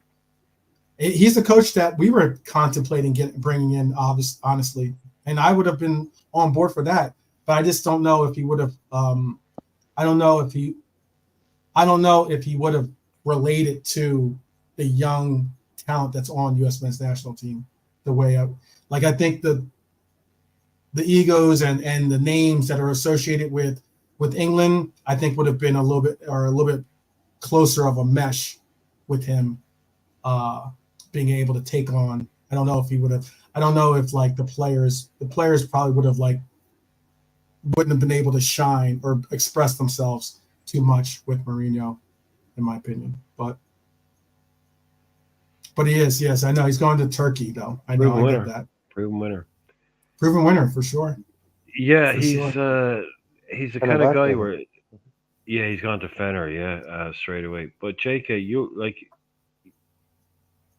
sometimes you've got to land the guy at the right time. It's like, okay, that player is finished, or that manager is finished, but he's only finished if you're elite. We're not elite. Mm-hmm. If Mourinho was coming to my club, Canada or something like this, okay, this guy ain't. I mean, come on, he's not done. You're not an idiot all of a sudden.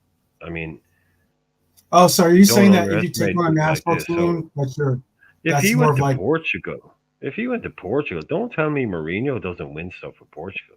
Oh, yeah, I don't even understand. I don't. You're talking about like failing upwards, like. No, Mourinho. I'm just saying Mourinho isn't done. I don't understand how Martinez is the coach for Portugal. To be honest with you, well, I know, but I'm just saying Mourinho isn't done. No, I'm just saying Mourinho. Like, there's a lot of people seem to think that Mourinho is on a scrap heap. He's only like Roy Hodgson was still managing in the Premier League a year ago. Yeah. Okay, Mourinho is not the Mourinho of 2004. Of course he's not. But for a certain club or a certain country, I think, international. I think even Pep kind of knows that. He's like, look, at a certain point, you kind of just, you do that. But I don't know. But if you told me that Ireland were taking on Mourinho as our manager, I'd be like, hell yeah, get him in the door straight away. Yeah. Okay, but if I'm a Real Madrid fan, I'd be like, oh, no. But if he's the right, the guy is still elite in the eyes of some. I mean, he's done it all. He's won it all. I mean, I just kind of like Jose. I'm sorry. I just like Jose. I'm sorry. I'm gonna. Yeah, I know what you mean. I like Jose. Yeah, I mean, when he came in, he was really entertaining. He was really different, really funny. Yeah. Cut through the bullshit. He poked bears. He rattled cages. He pissed off Wenger. He pissed off Ferguson. Yeah, he stood up to Alex Ferguson, and he won. Yeah, I was like, gotta fucking respect that. Like, yeah.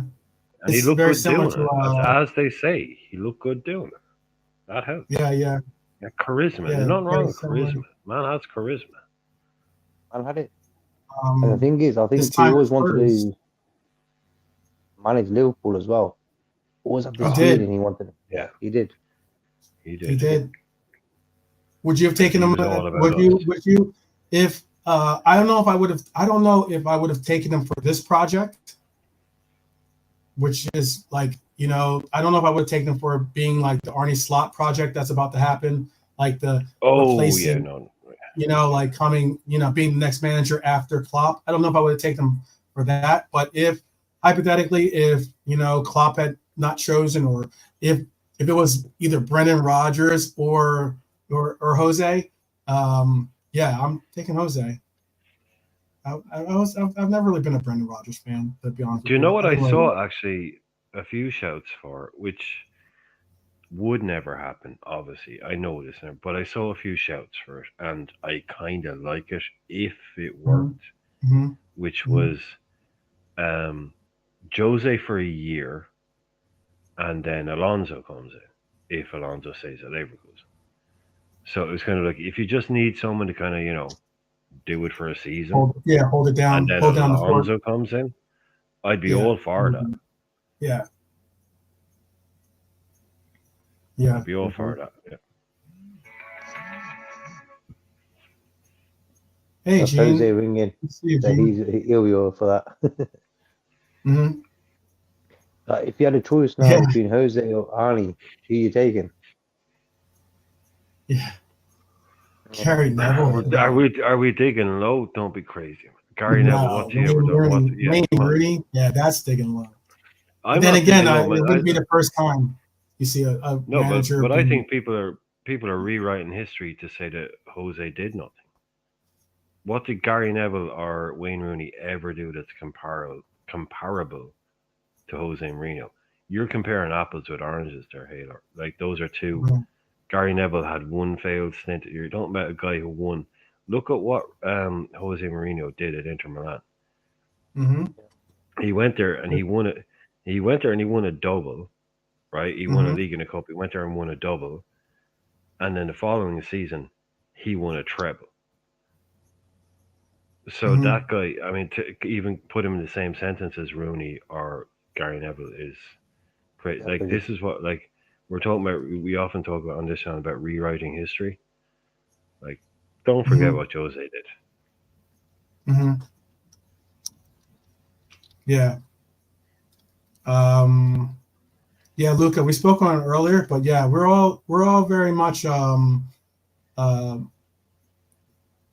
optimistic about the future with Slot, and I think that it's, you know, it's like put up or shut up time coming up pretty soon. So I mean, you know, if we get off, I think that the biggest thing that I'm hoping for is I'm hoping that we could have the same kind of start that Spurs did with Ange.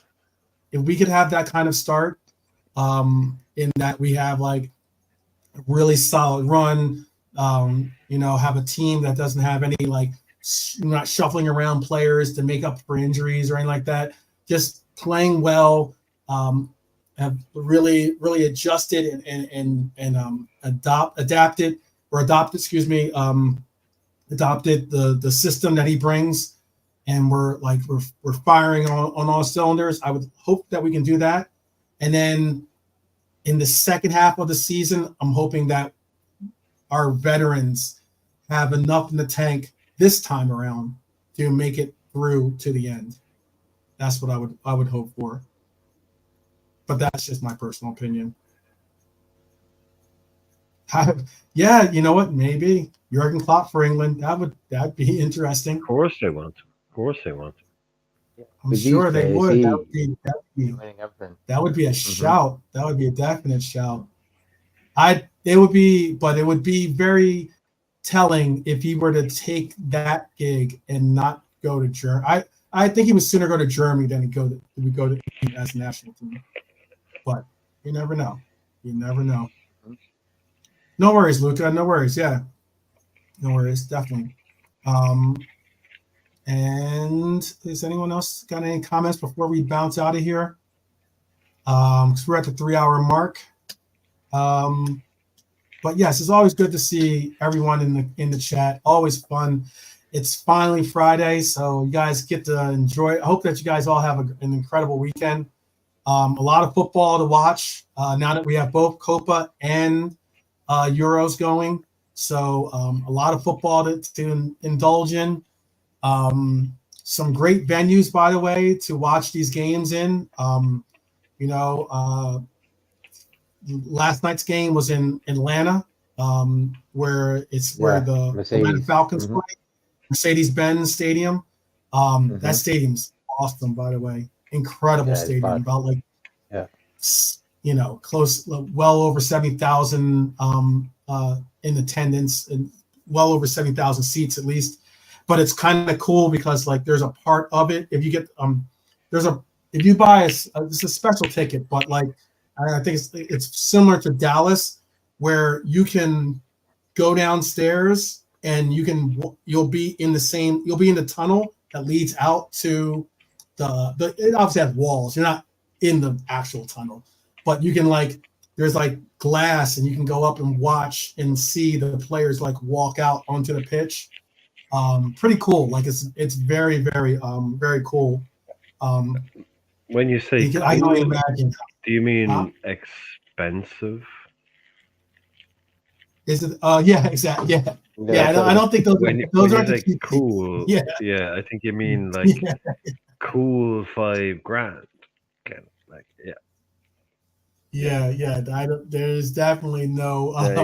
There's no. I don't think that those seats come cheap, but you can get. I know that Dallas, the Dallas Stadium where the Cowboys play, they had that same kind of experience as well. where like in their experience it's not even like there's no glass. You can actually like there's just a rope that separates you. So you'll see the players walking and you can kind of like say what's good, but it's kind of it's very cool. But yeah, big up, Yeah.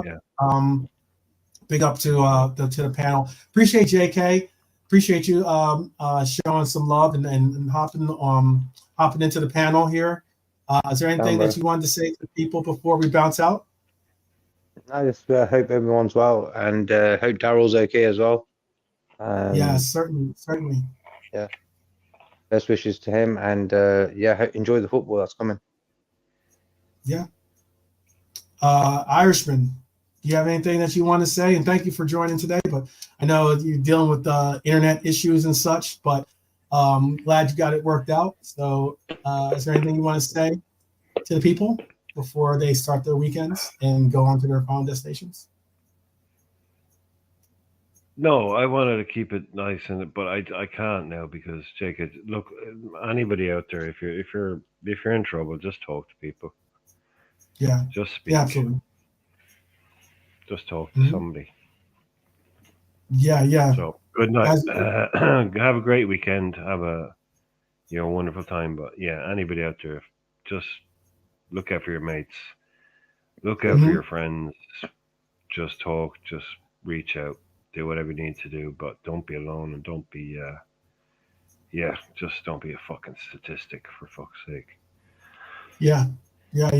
The ultimate thing comes down to like the times, even in our darkest times, sometimes we feel like we're alone, feel like we don't have anyone there for us, but recognize the fact that that's not the case. You always have someone. There's always someone in your corner. There's always someone rooting for you, and most notably, it's going to be a red if you are a red for certain. It's one of those cases where I wish the best for Daryl. It's going to be a difficult time to get through, but recognize the fact that you are not alone, and our definite hearts go out to your friends, family, having lost their family member. Yes, certainly wish you the best, man. Wish you the best.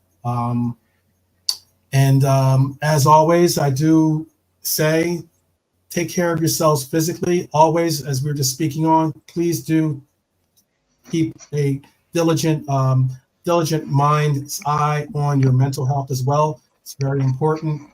I also would like to say that this weekend is going to be a pretty packed weekend for myself, with some of the other things that I got going on with some of my shows and such. But we will have a show this weekend. I will be trying to put together something for you guys to kind of like possibly take your minds off something, or maybe even just enjoy the company of your fellow Reds, and that's the most important thing. So I want to say big up to each and every one of you guys and ladies out there. And also, as always, up the Reds, people. Up the Reds, as always. Take care.